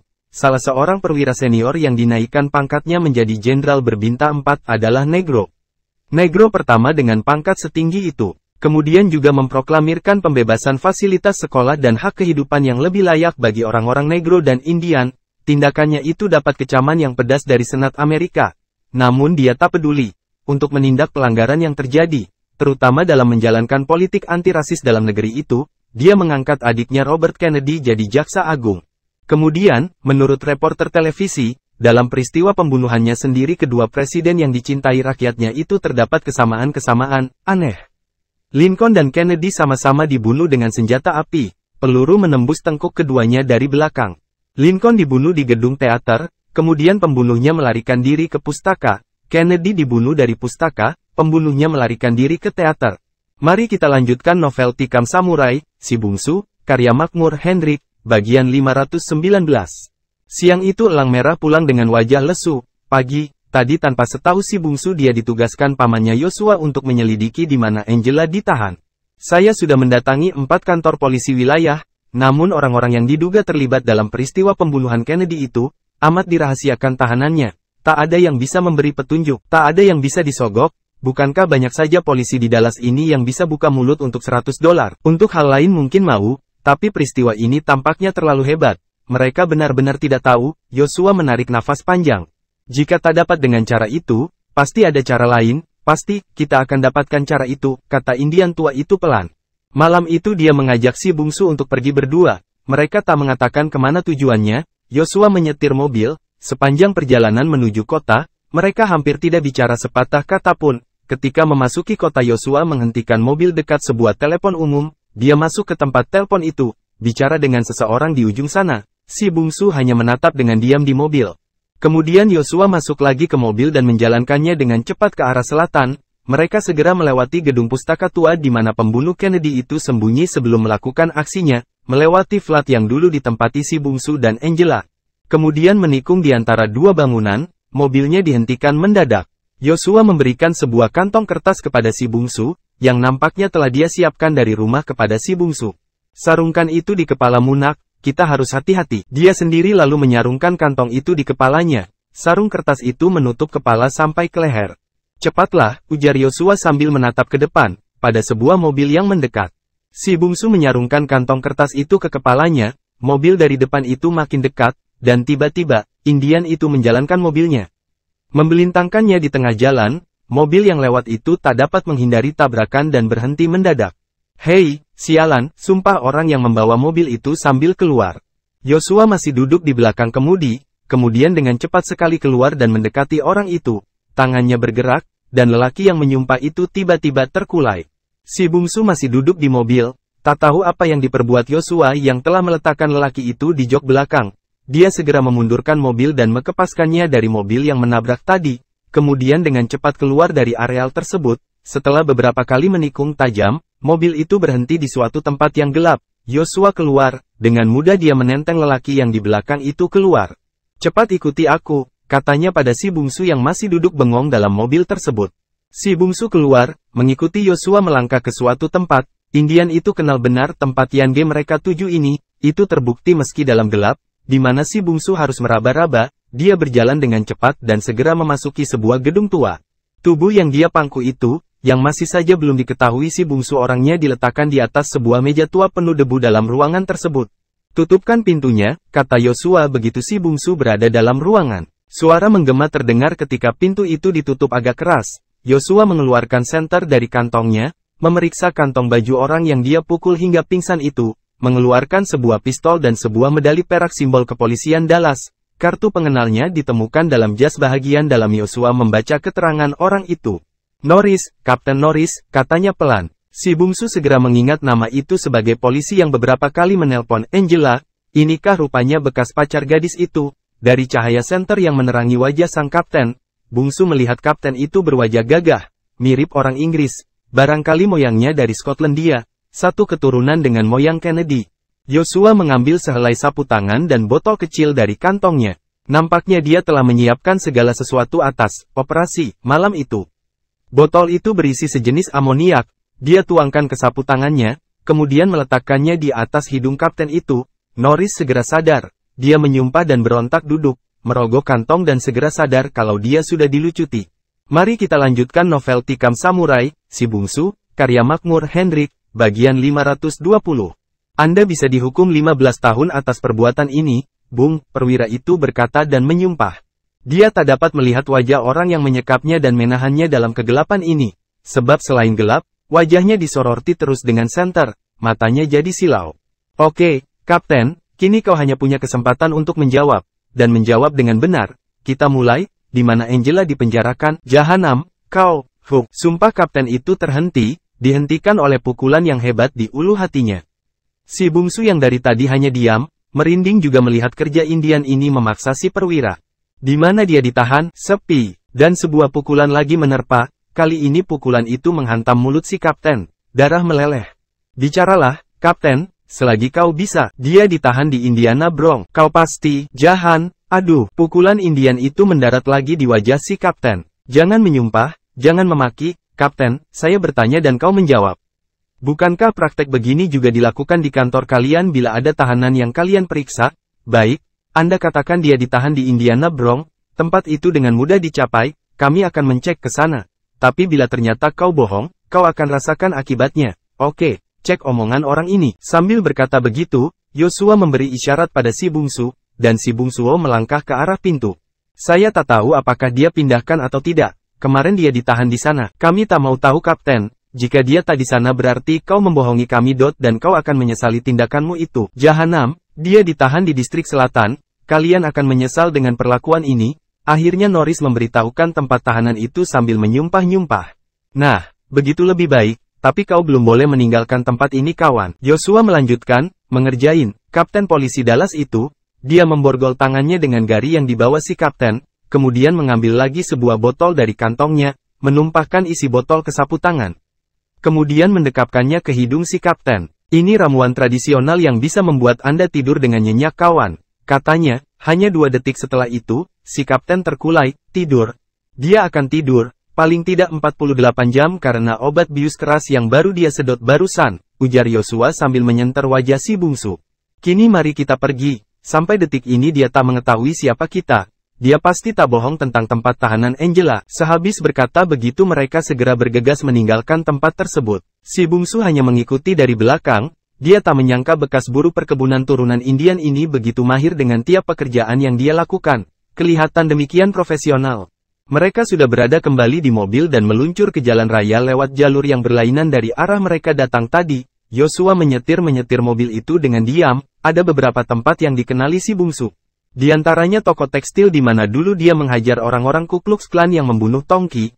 Kemudian pos polisi di mana dia bertemu dengan Angela buat pertama kalinya. Setengah jam setelah mereka meninggalkan Norris, mobil dihentikan Yosua. Di depan ada sebuah gedung yang kelihatan kukuh dan angker. Itu markas polisi yang disebut sebagai distrik selatan itu. Sebuah markas polisi yang amat rahasia. Kita harus berusaha masuk ke dalamnya. Si bungsu menoleh pada Yosua. Dia memang ingin sekali bertemu dengan Angela. Namun ini pekerjaan yang alangkah berbahaya. Mereka tengah melawan suatu sistem yang amat kukuh, kepolisian Dallas.